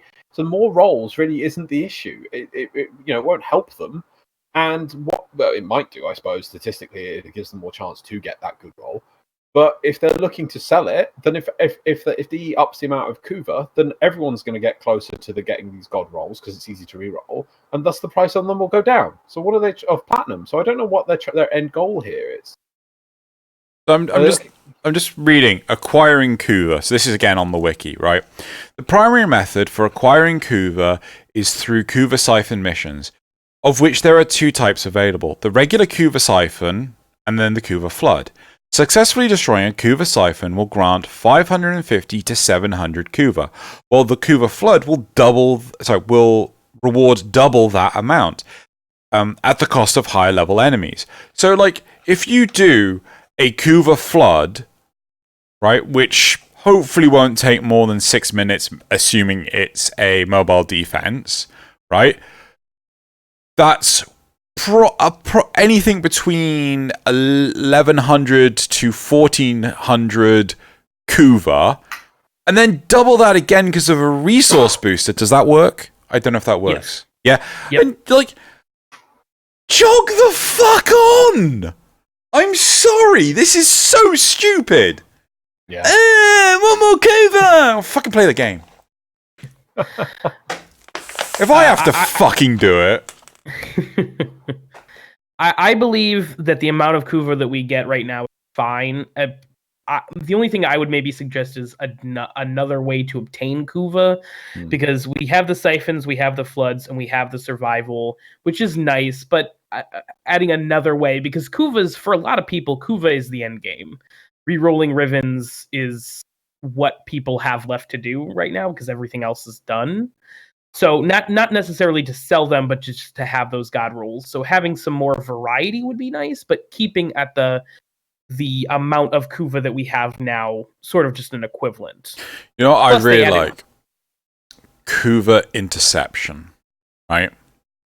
And they'd have to tweak this. So the idea is that as soon as you have all 4 points, it activates a Kuva Harvester, right? And the mission starts... got all 4 points, and it activates a Kuva Harvester. If you lose any one of those points, the Kuva Harvester turns off, right? So the duration... Okay. Yes, so the duration of the mission, right? So the duration of the round, based on you having all 4, determines the amount of Kuva you get. Yeah? So if you only have 3... of the nodes up till, I want to say, 90%, and then you get the 4th node when you're at 90%, you only get like 10% of the Kuva you could have had. Yeah? But that sounds awesome. Yeah? I would play that. And I don't know. I'm thinking that you're going the wrong way with this. Because you've already got, as you listed all those ways you've got for existing getting Kuva as it is, and if you want to be farming Kuva, you go do your Kuva missions, your Kuva Flood, and then when you run out of those per hour, I think they're reset, you go do a Kuva Survival till the timer ticks over. And that is your cycling thing. And that by adding your system in, that's literally a competing game mode to Kuva Survival. Yes. And that'd be stupid, because then why would anyone do Kuva Survival? I mean, people would just go for the most optimal. So what you want to add in is some sort of passive way of getting Kuva. Now, I don't know what that is. Maybe you could just make it that, and I mean a lot smaller amounts, just so it feels like you're getting a bit of background Kuva, so that you can go do something else and still feel like you're getting Kuva. Maybe that's being that whichever planet has the Kuva Flood on, any mission that you just do on that planet, mobs have a chance of dropping Kuva in like very small quantities, like 1 or 2 at a time. So that way you can go, hey, I'll go do this defense mission, or I'll go do this because I'll help a friend do this. And it's like, oh yeah, and it's on that planet with the Kuva Flood. Oh, well, we'll get a little bit of Kuva for doing the mission as well. I think that's the method you need to do. We already have a pretty complete cycle of an hourly cycle of how to go directly farm Kuva. Might say that it maybe needs a bit of variety, but I think the goal is not to compete with that, but to add something that you can go do other things and still feel like you're getting a little bit of Kuva. I'm fine for both. I like the variety, but I mean, I still want to be able to say that I'm working towards the greater Kuva good, right? I'm not saying that the net output of this interception should be better than the Kuva survival. I just want an alternative. The thing is, sorry for finding proper there. I completely think that's admirable, Xeno, and I'm with you. But I'm just thinking that the instantly you release this piece of content, we all know that the forums and Reddit will be, "What's the point of this content? I'll just go do code to survival. Oh, not good enough. Buff, buff, buff. Give more. Buff, buff, buff." I think we should ask a card. We didn't ask a card in the last topic.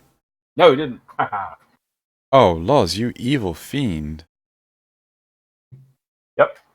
Okay, so That's my plan. I'm gonna ask 2 cards. I'm gonna I'll do the first one now. Right. I'm gonna say.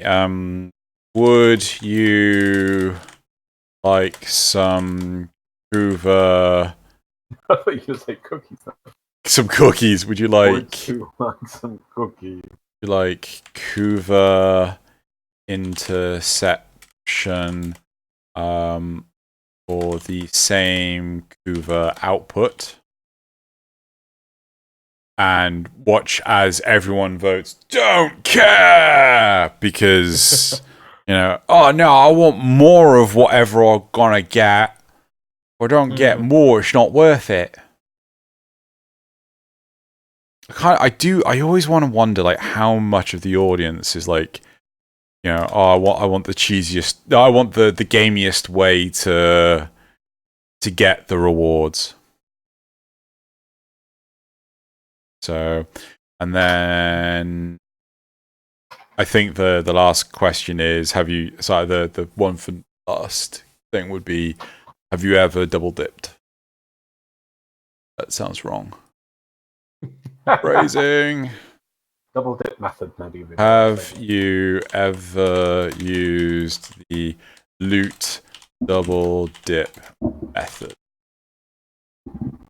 Good phrasing. Yeah, let's go on to unless anyone has anything else to add. Francois? No. I think we covered it. Let's replies. Let's reduce the amount of Kuva needed to roll something for players under a mastery rank 8. That will do. No, fuck off. I'm sorry. No. Like, if anything, like, decrease it for the higher level you are. Give incentive to get higher level. Wouldn't this just encourage people to make repeat accounts and then gear them up a bit and then send all the ribbons to those to do the things and then send them back? No. Just, no. I'm MR6, so I'm going to say MR8, so it doesn't look like I'm trying to exploit the system. Okay. Ribbons are optional, not mandatory. If Kuva serves more a use in other things, then I'd be inclined to agree with you. But right now, Kuva serves very little other than use than re-rolling ribbons. I'm sorry, some weapons need ribbons. Not a large amount, though. That's what I mean. They don't mean that you have to do the farming for those. They only need like 1,000 at most, I think. I mean, you don't have to farm. I don't think anything takes 3,000 Kuva.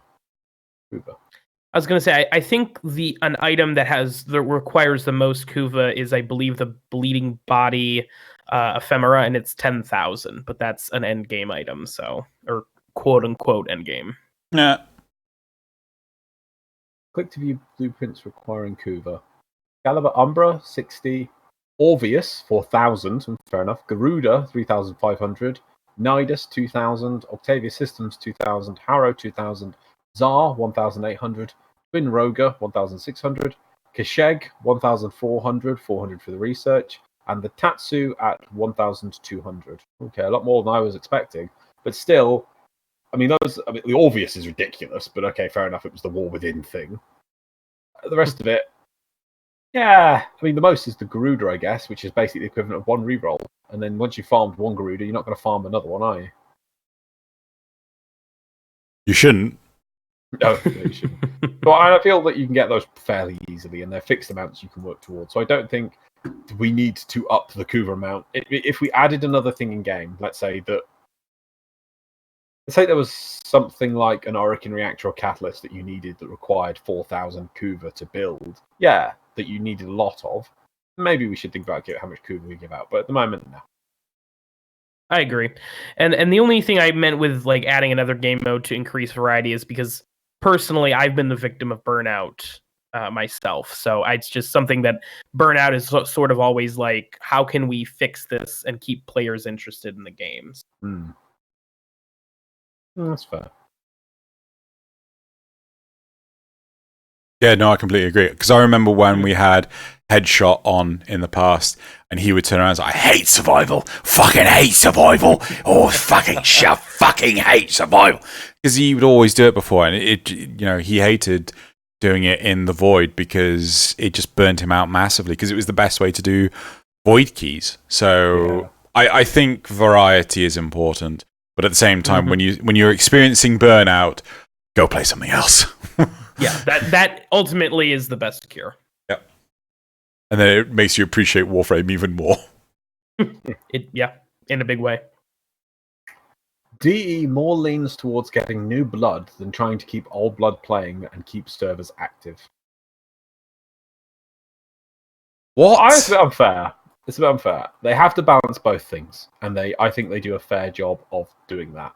The problem with the veteran side of things is it often feels like they do. I mean, like look at last year. I think it was last year they added but 2 endgame game modes with Elite Sanctuary Onslaught and the Arbitrations. Thank you. Arbitrations. That's more than other years. That's quite a lot for veterans. It just doesn't feel a lot because you'll run it endlessly and it doesn't feel sort of loot. But that's the kind of content you have to give veterans because they will play a stupid amount. I think they do try their best to balance it, but you need to. They can't just stop one side of it. I think that the new player side of things is just more visual. It's more identifiable. But they are definitely doing things to keep veterans in the game. Yeah. Agreed.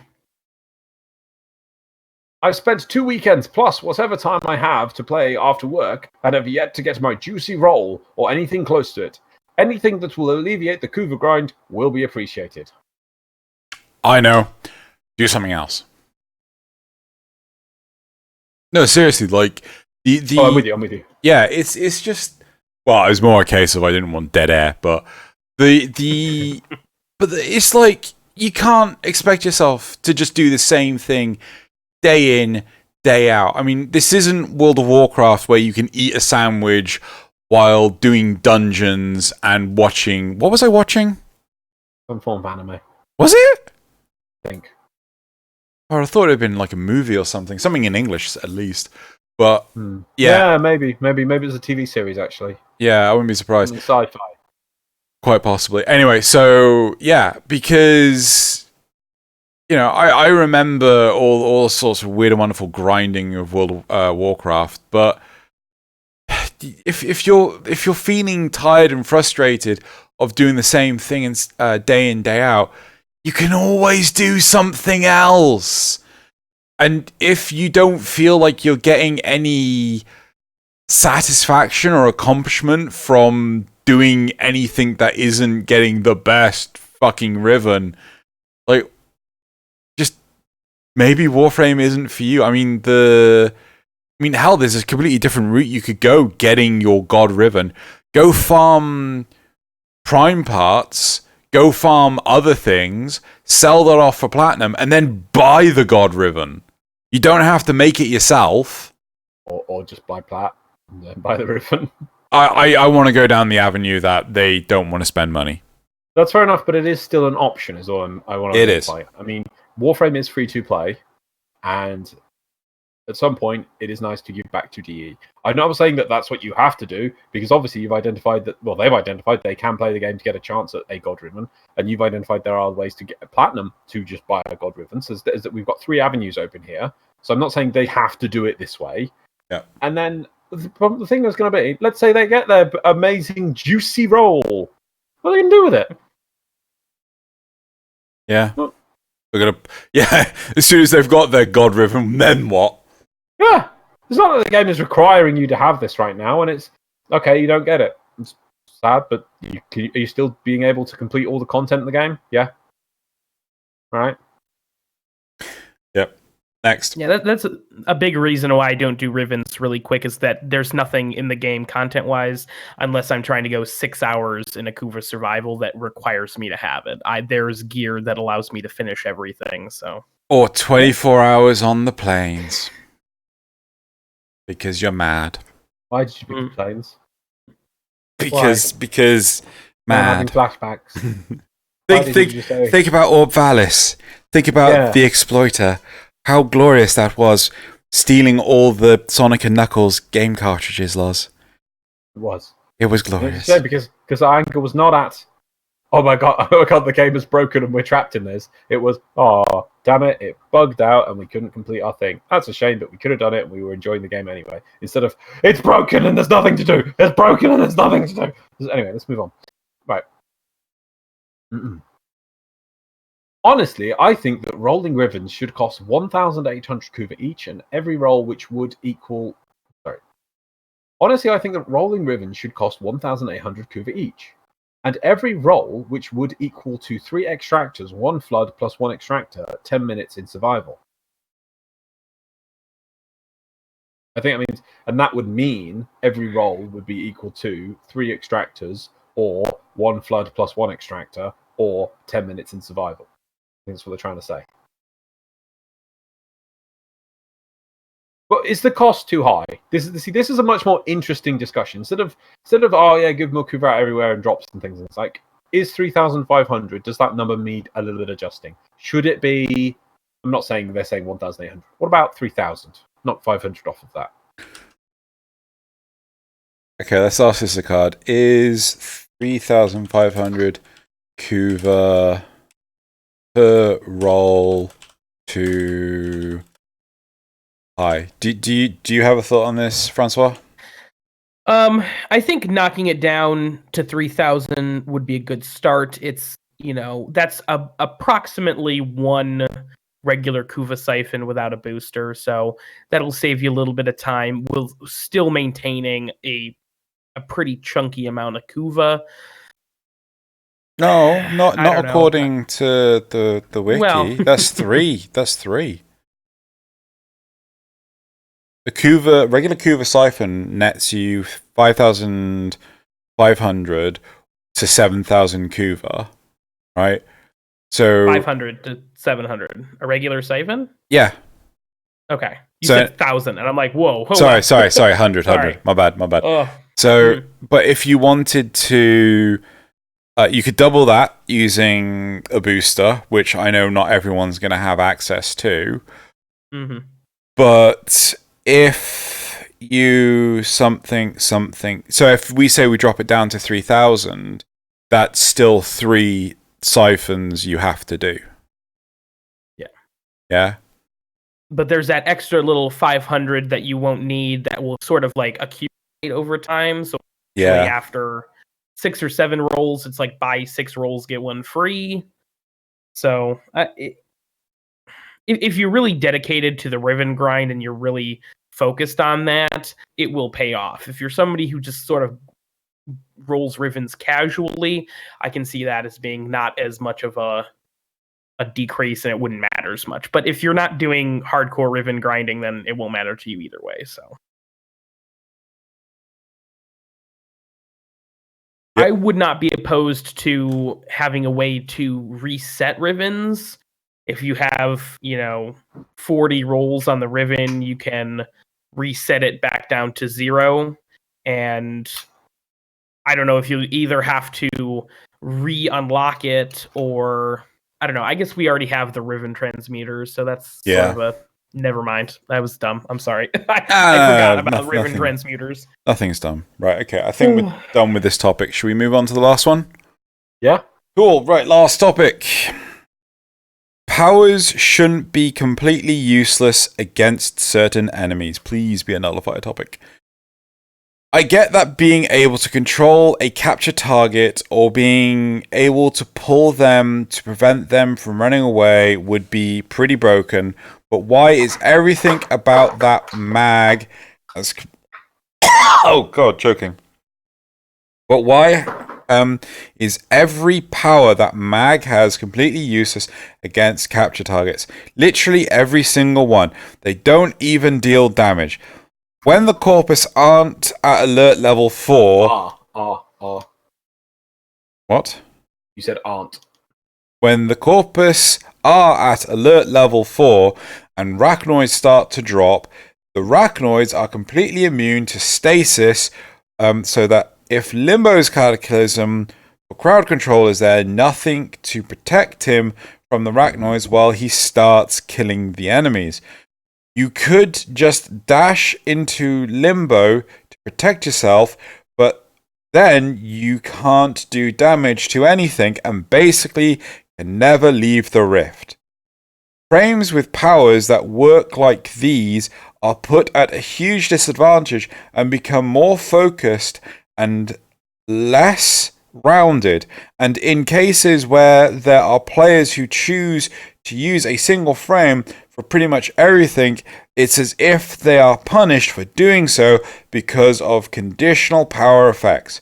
Make frames more rounded by making it so that every power does at least something, anything against any target, or at least make it so that frames aren't at a disadvantage because of their powers.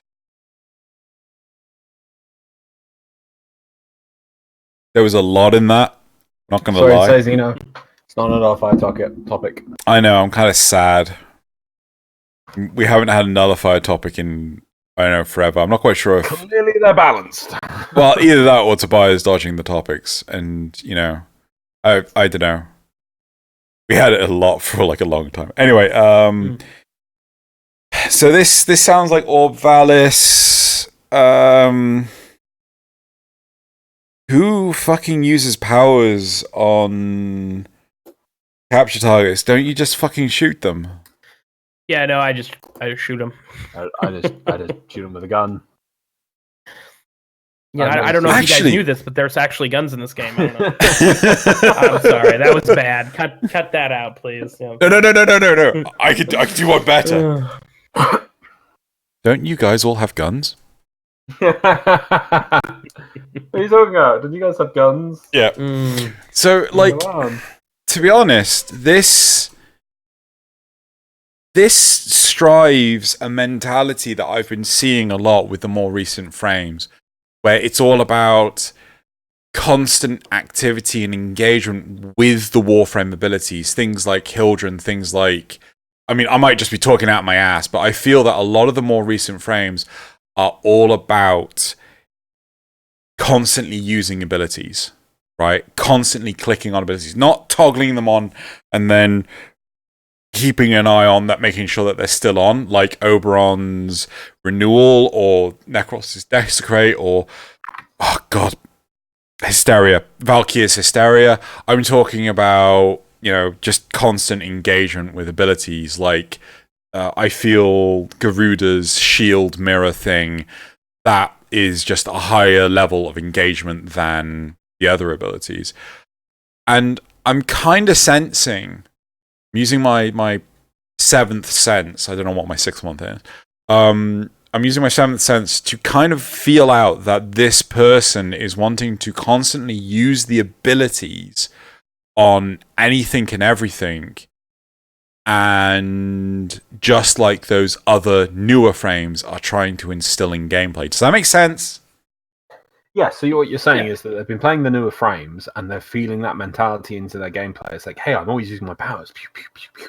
Weaves in so well. And then they pick up a frame which doesn't have that mentality but behind it, and is seeing the disconnect when their abilities aren't doing anything in certain situations. When if they played the newer frames, they'd always be seeing some effects. Now they're like, oh, this feels weird and clunky.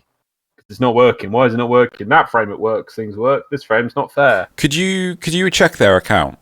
See if they actually have the newer frames. I don't know if they're a PC player. So for Francois' benefit, what we have the forum posts, and we can see their Nintendo member. Oh, so they're on the Switch. Wait, I can check. You have the technology. Only if it wasn't across the room. Sorry, I didn't mean to deafen people. So Yeah, like the theory is here that they are, they're using the newer frames. They're not necessarily. I don't think there's a problem here. I mean, yeah, if Limbo goes into Cataclysm, there needs to be some enemies that make you have to play differently.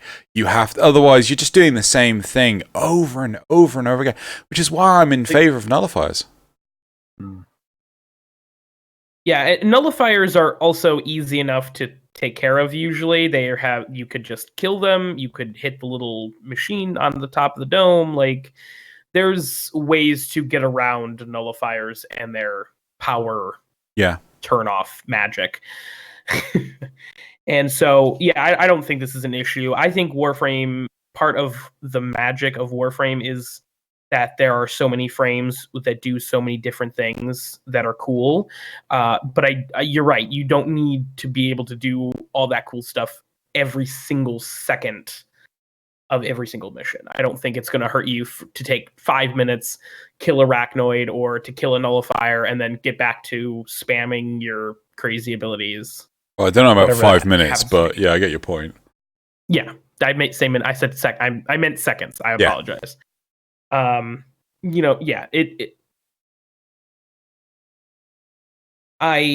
don't agree with this guy. I do think that abilities are cool and necessary for the game feeling unique. I think, Warframe abilities are sort of integral to the game, Warframe.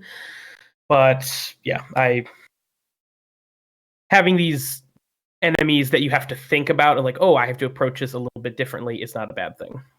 Out of interest, how are you finding the newer frames? Are you engaging with them well, or do you feel like this is too different from what I'm used to because I've been playing this game far too long? I've been playing this game far too long. That's just a statement of fact. But I think the new innovative powers, and they're like, oh, there's so much more synergy now, because we have seen DE with the more recent reworks try and promote more synergy in Warframe's kits, Hydroid, Oberon, that sort of thing. So it's fine. I'm sure there are people who appeal to that. Personally, I think it's okay. I don't. Like I said, Banshee's still my favorite frame, and that is still true now. So, is it cool? Sure. Is it game changing for me? Not really. Loz, you have seemingly gone catatonic. Is this because you didn't do the intro? No, not at all. Not at all. I was deeply thinking and listening about it. There's some things they definitely could do. Let's say max pull. You cast pull, it could still do the damage to the capture target. Maybe have like a little wobbly effect on it, to at least show some damage, some effect. I think this is the situations they've given. Obviously, they're rather unique, though. In capture is a weird game mode. They've been playing with capture, and I still don't think they're happy with it, because I remember they used to at one point. Sorry, bless you. The one thing I remember is the old capture target tiles, that they'd have a special tile they'd spawn on. I miss those. Those were cool. I really only remember the Corpus one, which was a really cool looking loading bay or something with like a big room, but then on the second level there was like a command room that they would look down on. They would always spawn in that. I missed that room. It was cool. We used that in FFS, didn't we? Did we? Yeah, it was the shuttle bay where they would get on the ship. Or it was the whole Rainier garbage hauler. No, that's a different tile. There's no ship on this tile. Well, I don't know which one you never used it.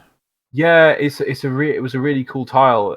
It had a lower level as well, like an underground thing, and then imagine like a loading bay from like Star Trek, the next generation. Yeah. The shuttle and imagine on the second floor, like a glass room that could look down on the room. And in there is where they always spawn. Oh, yeah. And you could sometimes approach the room from straight into there, and you just run through a few doors, and you'd be in that little glass overlook room. And sometimes you'd appear from the bottom, and it would lock down the room, and you'd have to try and get up. I missed that title. It was cool. But and since then they've done times they've redone capture where you have to capture multiple capture targets. Yeah. They've tried that and then they turned it off. So capture's not a great example. So the fact that mag, as we've just said, you've got guns and melee weapons to deal with them, and pets to deal with these capture targets. I mean, you can't blind them either. I don't even know if Excalibur's abilities work on them really, apart from just Exalted Blade, which is just the equivalent of hitting them with a weapon anyway. The fact that abilities don't work on them, not a big deal. Maybe that some of those things could be that Mag... Does all of Mag's abilities not work on it at all? I don't even know if any of Oberon's ability... Well, Reckoning... Yeah. I'm pretty sure Reckoning doesn't work on them, right? Yeah, I think that's just that more needs to be done with the capture target itself. It should be a more interesting thing that interacts with the room itself, instead of just, it's you! Goes stealth for a bit, runs away a bit, decloaks. You killed me! No! It's like, interesting if they had a bit more up their sleeve. So one thing that I was thinking of as we were talking about this, should there be an enemy, maybe the capture target, maybe something completely unique and different, where if you try to use your abilities on said enemy, they kind of weirdly bounce back on you. So like if you were to do Mag's pull on the enemy, you actually ragdoll forward because you've just basically pulled yourself towards them. If you do Oberon's Reckoning, you kind of fall over because you're trying to pick yourself up.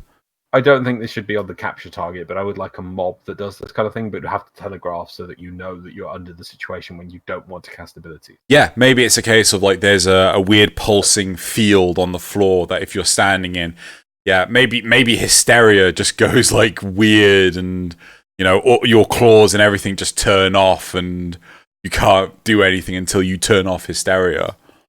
I'm not talking about like you damage yourself. I'm just talking about you sort of like CC yourself. Yeah, ability inversion is what you're looking at. But yeah, but as for this person, I'm not with them on this. I just don't think it's worth it. It's a few situations. The thing is, there's other things in the game that need to work, and fixing capture, fixing Arachnoids, Limbo and Arachnoids. Okay, so Limbo's not good in that situation. That one is more interesting, but at the same time, not every frame should be viable in every situation. I don't think. I think it should be you bring different frames to certain situations, or that it's like, okay, it still works, but it's not optimal. Here's a question for the audience. Actually, here's a question for Francois. Better person. Do you know of a Warframe that is viable in every situation? Like, the abilities work in everything. I don't think it exists. I think you probably could try. I don't think you would do very well in every situation. I'm sure that somebody is going to correct me and say, "Oh, well, actually, so and so is," but that's okay. Yeah, but yeah, I think that's kind of the beauty of Warframe is that you have so many different options. You shouldn't box yourself into just one frame or even a handful of frames. Like, there's so much variety and there's so much that all of them can do, and there's plenty of overlap, but yeah. So again, let's ask this to the audience. If you know of a Warframe that is ideal for every situation, please let us know in the comments below. I mean, a part of me would feel, hey, maybe Oberon could fall into that, but maybe Trinity.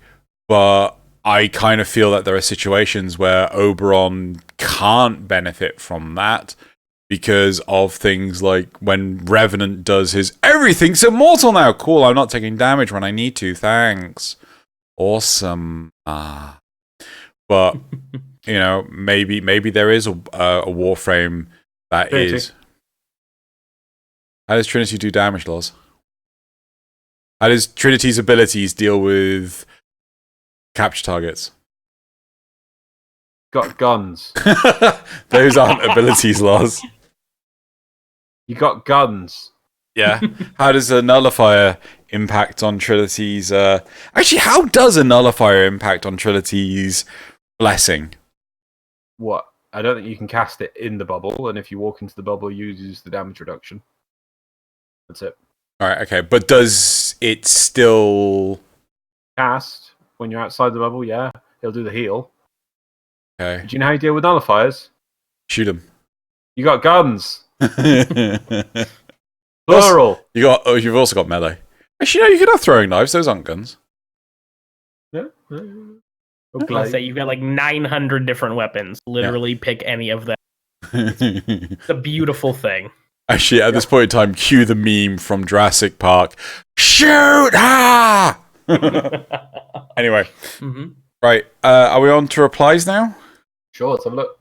I never understood why DE thinks it's okay to give players some awesome tools to work with and then to partly, arbitrarily take those tools away without warning. It never has been a good solution for balance issues, and it never will. And it's not like it's only lazy / cost-effective option for the problems in Warframe. Could you sit closer to your microphone, please? I was like rocking back and forward. I know you were. So yeah, lazy cost-effective solution? No, I don't think there's that many situations where I go, oh no, I cannot use my powers. The capture target is a unique thing because it is the focus of the mission. It's like saying you can't use pull on, blow up the mining machine. Better it's yet. Not working! Better yet. Like, we need life support. Point at life support, cast smite. Life support blows up and restores life support. Fixed it, guys! Fixed it. Yeah. At some point, like we were saying earlier, at some point you have to go, it is a video game. Yep. And you have to make some concessions to make sure that it is a video game and not a power fantasy. And sometimes the game wants you to actually play the game, do something different, and not just go, mash 4 to win, so. Indeed. Next reply. Yeah? Hydroid main here, and there are so many enemies completely immune to his entire kit. I get that certain enemies should be immune to being drowned in the puddle and taken off the map, but at least slow them down and apply some damage. Really? Could we get a list? Yeah. Like I call bullshit on this so many. I call shenanigans.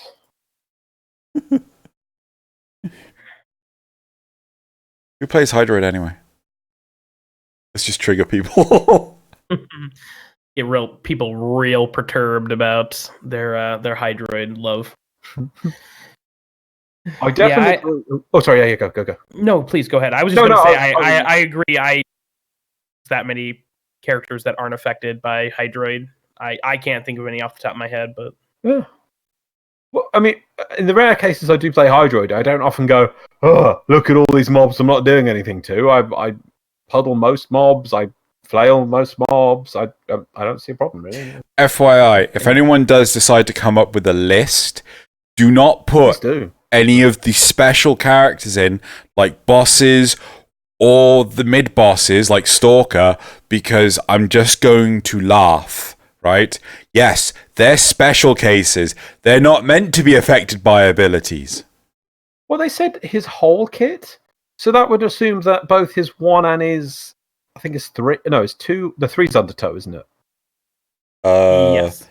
Yeah, so I was saying both his barrage and his wave don't just do damage on basic impact. Literally, they're immune to everything. And bosses, at the very least, I think at least would take damage from the barrage, which means it's doing its job. You hit it with the barrage, it does damage. So it says they're in his entire kit. Completely immune to his entire kit. So that's a really shocking one, that one. Right, anyway, next one. I definitely agree that bosses or some units should have ability resistance or penalty instead of full immunity. For example, casting Revenant's 1 on an Island Terrorist will reduce its duration by 90% and increase its energy cost by 50%. This will definitely open new playstyles or boss fights because you can use other frames without being a burden to your squad. Hold on. You're saying that you want to take your special frame with you to do end game content. Well, instead of high-level content. Instead of actually coordinating with the players that you're trying to play with to make an effective team. No, I'm sorry. Like, I mean, even with Oberon, if someone does something to nerf me during an Eidolon fight, I don't bloody QQ, I get another frame. Yep. The last one. Agreed. The counter to have abilities that are out of control shouldn't be to fill the game with enemies that are immune to them. Unfortunately, part of the problem will likely only be resolved by addressing our own abilities. Because we get to do things we really shouldn't, e.g. have 100% uptime on stuns, invincibility, invisibility, scaling damage that kills enemies before they can do anything to the player, and so on. But beyond that, as others have suggested, simply making enemies resistant rather than immune to our effects would already work wonders. This is. They say like the game is full of these enemies. I'm sorry, you're talking bollocks. The capture target is a really unique one. I'll give you that. Yeah. And maybe some of the newer spiders, but then apart from that, I would say at least 80 to 90% of mobs are vulnerable to everything. But even so, like, you know, you're talking about the spiders when. Is it the alarm is at full shits hit the fan mode? I can't remember like how many stars the alarm has. It's either 4 or 5. I wouldn't be surprised if it's 4. So it's like, hey, let's make it not entirely Grand Theft Auto. But it's, to me, this is just like, yeah, shit's hit the fan. You're not meant to survive on 4 stars of badness. Like, you know, most players, when they're playing Grand Theft Auto, if they're on maximum stars, they're gonna die. Yeah, that's when you're like, oh damn, I need to run. I need to hide out of here. Yeah. Yeah. Not I need to fight, you know. Anyway. Mm-hmm. Cool. I think we're done with this topic. I'm really surprised by the replies. I would have thought there'd be more common sense to it, but maybe too many people read the topic and just went, whatever. Mm-hmm. Right. Should we move on to the memes? Yes. Did you put them in Dropbox? I have. And I changed the link so they will be correctly put into the right folder this time. Cool. Oh, yeah. Right. Let me put them into Discord. Some memes. Memes. You gonna do the thing? Right. Do the thing. Check it up. So, we go. Meme frame review. We got 6 memes. I'm sticking with 6 memes. I feel this is a good amount. Instead of dragging on 6 good memes, most upvotes normally, unless I think, yeah. So, the first one we got here is got bored. Hydron? Former gym. Okay. Yep. The former gym. That's where you do all the leveling. In the former gym. Okay. Get those gains. Gotta get those gains. Okay. So it's the brain part, which is. Do you not know the brain meme? That's a 2-stage one, but you can get like 10 stages. Yeah. But like, I just kind of feel like that doesn't really explode my brain. But okay. Number 2. Next. When you get a Riven for a good weapon, but with shit stats. Wake the fuck up, Xeno. We got Kuva to farm. Oh, so fucking topical. Yep. Gotta go for them topical memes. Right. Next meme. Number 3. This is the worst. Finishing the mission, then extracting. And then you're about, oh yeah, Tenno, your objective has changed. That car is just parked amazingly well. So hidden. Did you get it, Xeno? Yeah. Good job. All right. Next meme. Oh, hold on. Is this 4 or 3? That was 1, 2, 3. 4. That was 4 3. now. This is number 4. Yeah. What the? Right. There's different variants of this meme. It is the How to Train Your Dragon 3 meme. Yeah. But it's the 4 monologue on repeat.mb3. I'm not reading it out, but obviously the first one you've got Toothless as Corrupted 4. Yeah. Then you've got the I don't know. I haven't seen that film actually. We missed that, didn't we? I saw then you've it. got the. Oh, did you? Yeah. How did I get to see it? I You went without me. don't know. Maybe you just said I don't want to see it. I hate you all. I love this film series. It's like one of my favorite animated film series. I would only say the reason I'm not saying my favorite offhand is just in case I'm forgetting something. But it's like number 2 or 3 at best, at worst. I know. I told. Anyway, it doesn't matter. Keep going. Anyway, but so then you've got the speculative Yeah. Is it Light Fury? Yeah. Then you got the low match rank players with the just confused look on its face, and then the Warframe vets. Thumbs up. Gotta love that. Yep. Yep. And I'm not reading it out. Okay. Anyway, next meme on to number 5. Just in case. So you're doing your sorties. Mission Spy. Put that into reverse. Solo. Yep. We're gonna do that. There you go. That's a big mood. It's a big mood. Does the game still bug out when you select solo and people can still join you? I've never had that. I had that long time ago, so I always go invite only. I do play a lot of solo, so I've never seen that. I mean, solo lets you, when you push escape, the game pauses outright. Yeah. So yeah, I don't think that's a bug anymore. It's been really rare. Cool. Anyway, let's move on to the last meme of the week. It's all about the fine details. What the fuck? So artists, there's your colours. You got your machicho and your cyan, your maroon, your plum, your eggplant, your grape, your orchid, your lavender, whatever. Yeah. Normal people, that's red, that's purple. Yeah. Fashion frame. Okay, we've got to choose a grey. Light grey, dark grey, sea grey, field grey, panzer grey, ghost grey, gunship grey, medium sea grey, German grey, US grey, US light grey, barely grey, dark blue grey, standard navy grey, airport or craft grey, gloss, Israeli armour, sand grey, gold grey, camouflage grey, dark ghost grey, dark grey. Yeah, we get it. So yes, fashion frame. Yeah, that's More that's all about the fine details. I feel attacked by that last meme. I will say that. Really? Yeah. why? Yeah. I have like 4 different grays on my favorite color palette. I'm like, well, this is my silver for the chrome accent parts, and this is gray for different thing, and it's I have gray and blue and red like that. I have like 4 different blues and reds and grays in my favorites, just because. To me, this is like, okay, so artists are very meticulous with their color choices. Normal people are like, yeah, that's purple, spanning like 7 different colors.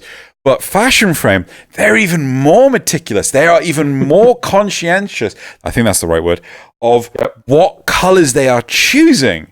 So I actually see this as very accurate and very, No, yeah, that's what I'm saying. Like, this is me in this meme. Right. Oh, like I'm. I think I've got 5 or 6 greys actually saved. Really? You got to get it right. The greys are important. Yeah. That black to white transition, you got there's nuance in there. You've got to get it right. You can't actually, the ones that I've got are sort of like a pale gold, a bone color, a sort of like. But you got multiples of gold. Kind of, yeah. Because I don't use the standard gold that's on the primes. I like to use a more pale gold, but I also like to use the sort of like bony color as well. I think, oh god, is it Ulthway? From the Eldar, they had like sort of bone colors in their color schemes and things. And that was one thing that I've also sort of like taken. But yeah, anyway, so that's the Maymays. Mm-hmm. So now we're moving on to the community shoutouts. So there was 7, but then I discovered one of them wasn't actually Warframe related, and I was like, well, right. So our first lovely community shoutout is this gorgeous Operator and Wisp by Chaplain Arlick. Oh, that's nice. Yeah. So I believe this was a commission. And yeah, I thought. Oh my god. Yeah. That's awesome. Yep. All right. Yeah, fine. You gotta take it. You gotta appreciate the art. It's gorgeous. Lovely. Right. Moving on to our second community shout out, which is this gorgeous Hydroid and Operator by Looning Summer. We accepted our life with no place for pity. We washed faces of our gods in bloods of their enemies as they commanded. We let them celebrate in gold while we drowning in each other's depths again, closing to finishing line. There's a little bit of a jank in that English there. It doesn't feel quite right to me, but the art is beautiful. Yeah. I can almost see that like in some historical scroll or something. It's just like, okay. Yeah, I'd actually like that as one of the posters in game. Oh, that would be gorgeous. I would. Yeah, that's. Along with anything Steppen Sage has done, Rebecca. Mm-hmm. Mm-hmm. I shouldn't have done that. That's rude. Right. The third community shout out is this gorgeous Garuda by Oh, it's Kevin Glint. It's going to be great. by Kevin Glint. Sorry. Yeah, no, it's fine. It's not wrong. It's not Yeah. wrong. It is amazing. I love the color scheme. Yeah.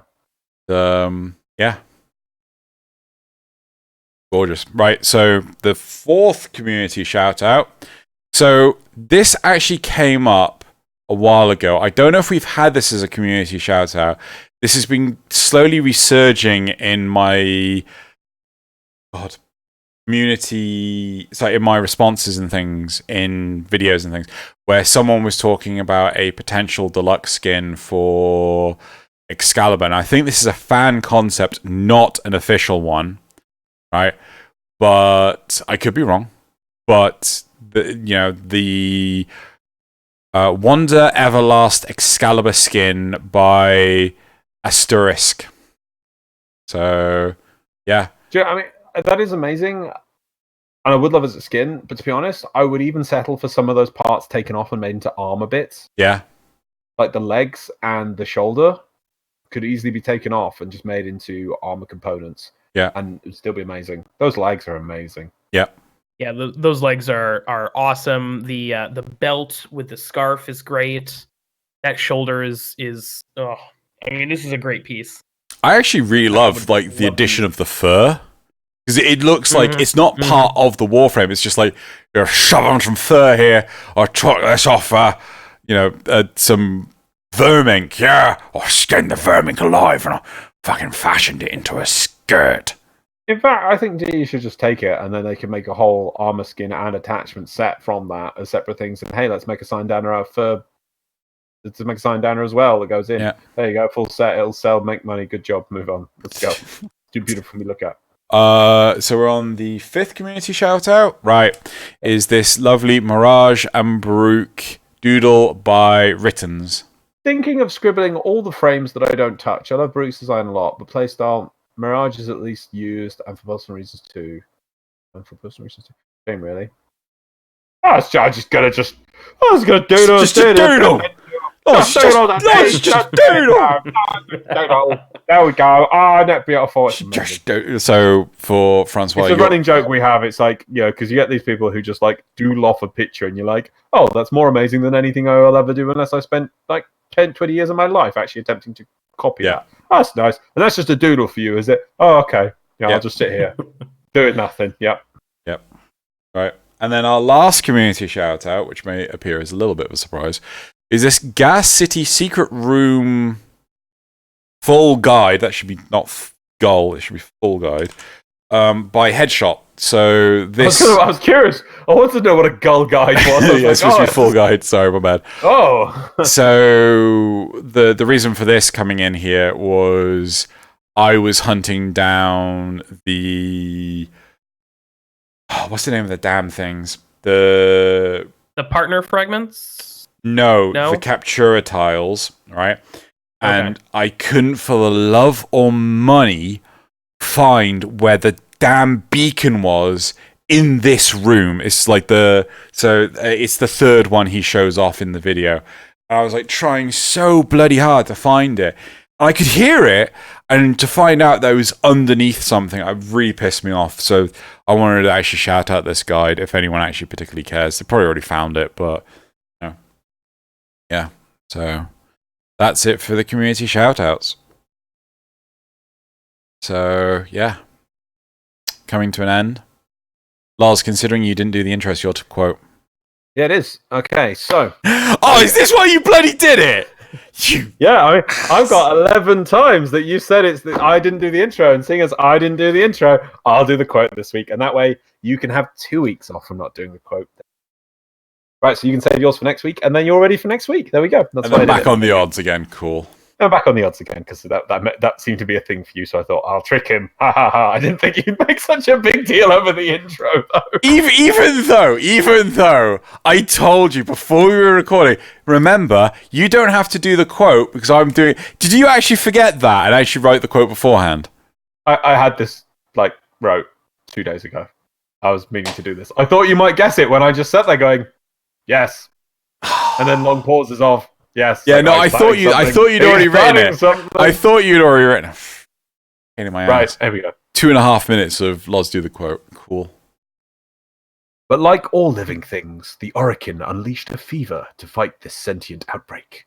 Its original and superior project, the Infested. For thousands of years, these creatures have remained in hiding around the solar system. And unless all the Infested are found, our solar system will perish, and so will we. They are the only guarantee that life will carry on. I haven't got a fucking clue. That sounds. Let me just get this straight. I'm supposed to guess what this has been tennified from. Okay. We've broken this. Yeah, sorry, no, how we do it. So this Sure. is a film quote that we have taken from a film. It is a newish film. In fact, it's a very new film. It's released after 2010, so it's in the last few years.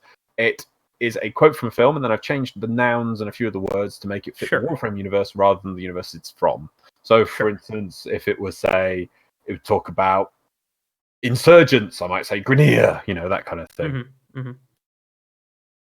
Mm-hmm. And it is from a film as opposed to a game. Okay, no, I was like, oh, this sounds like somebody from Halo describing the Flood, but that's incorrect. I don't know. It sounds like it could be some kind of...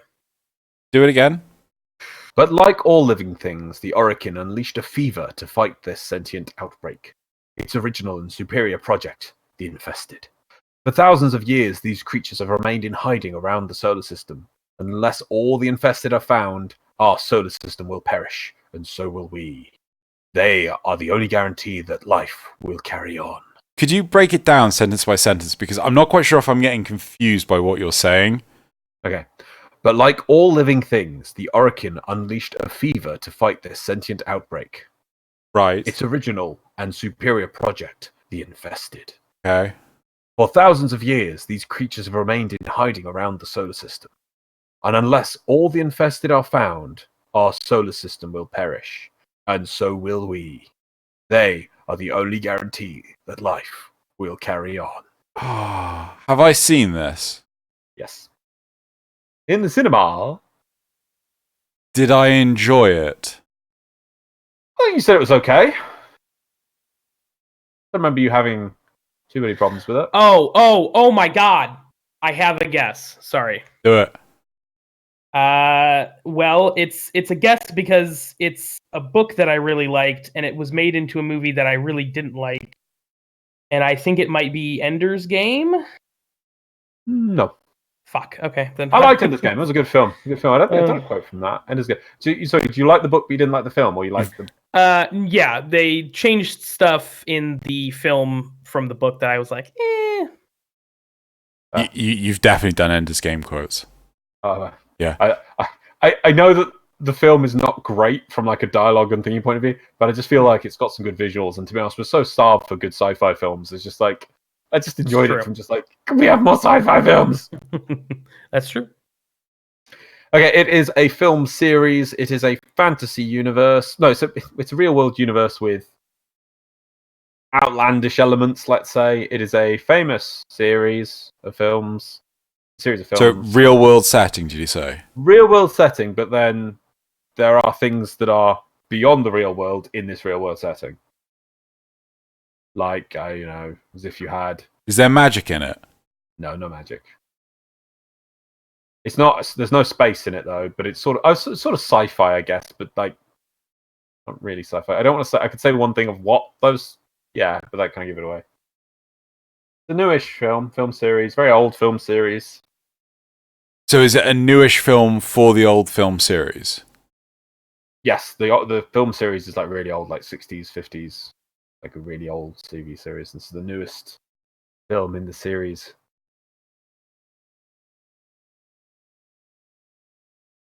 And you've seen it.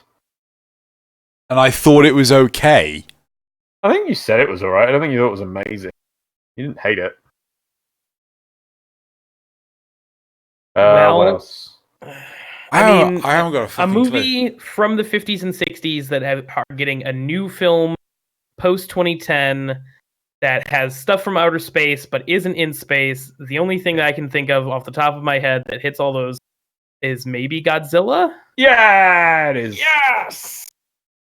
We didn't see this the other week, Xeno. It's Godzilla, King of the Monsters.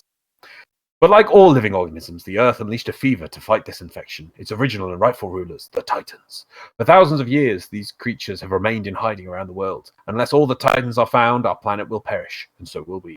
They are the only guarantee that life will carry on. The more I think about that movie, the more I don't like it. It's alright. It was alright. It was just like, just stop cutting away from the monsters and just let us watch the monsters. There's just some parts that are just... Oh, by the way, I did actually check. It's not Ghidorah, it's Ghidorah. Ghidorah. Yeah, Ghidorah.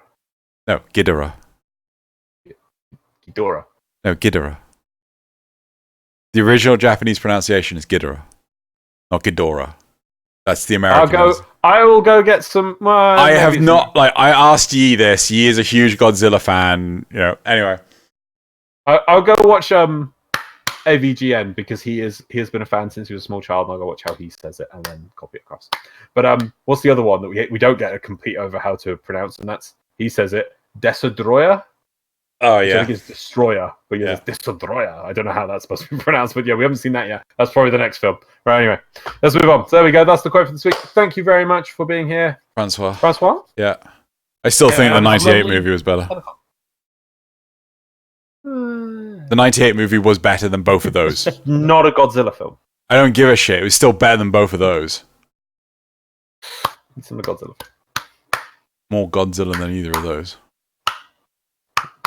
Loz is triggered now. Cool. Right. So yeah, again, thank you very much, Francois, for being in this episode. It's been lovely having you. There, if you guys want to check out Francois, there will be a link to his YouTube channel in the cards, and we will see you at TennoCon. Bye. Bye. We've still got more episodes for TennoCon though, yeah? Yes. I've lost track of where we are. Where are we? Yes. No, we've got at least 2 more before TennoCon. Wait. I hit the end screen slate button now. And yeah, no, I've got it all planned out, Loz. Got it all planned out. Nice little box. In a nice little box. What a calendar.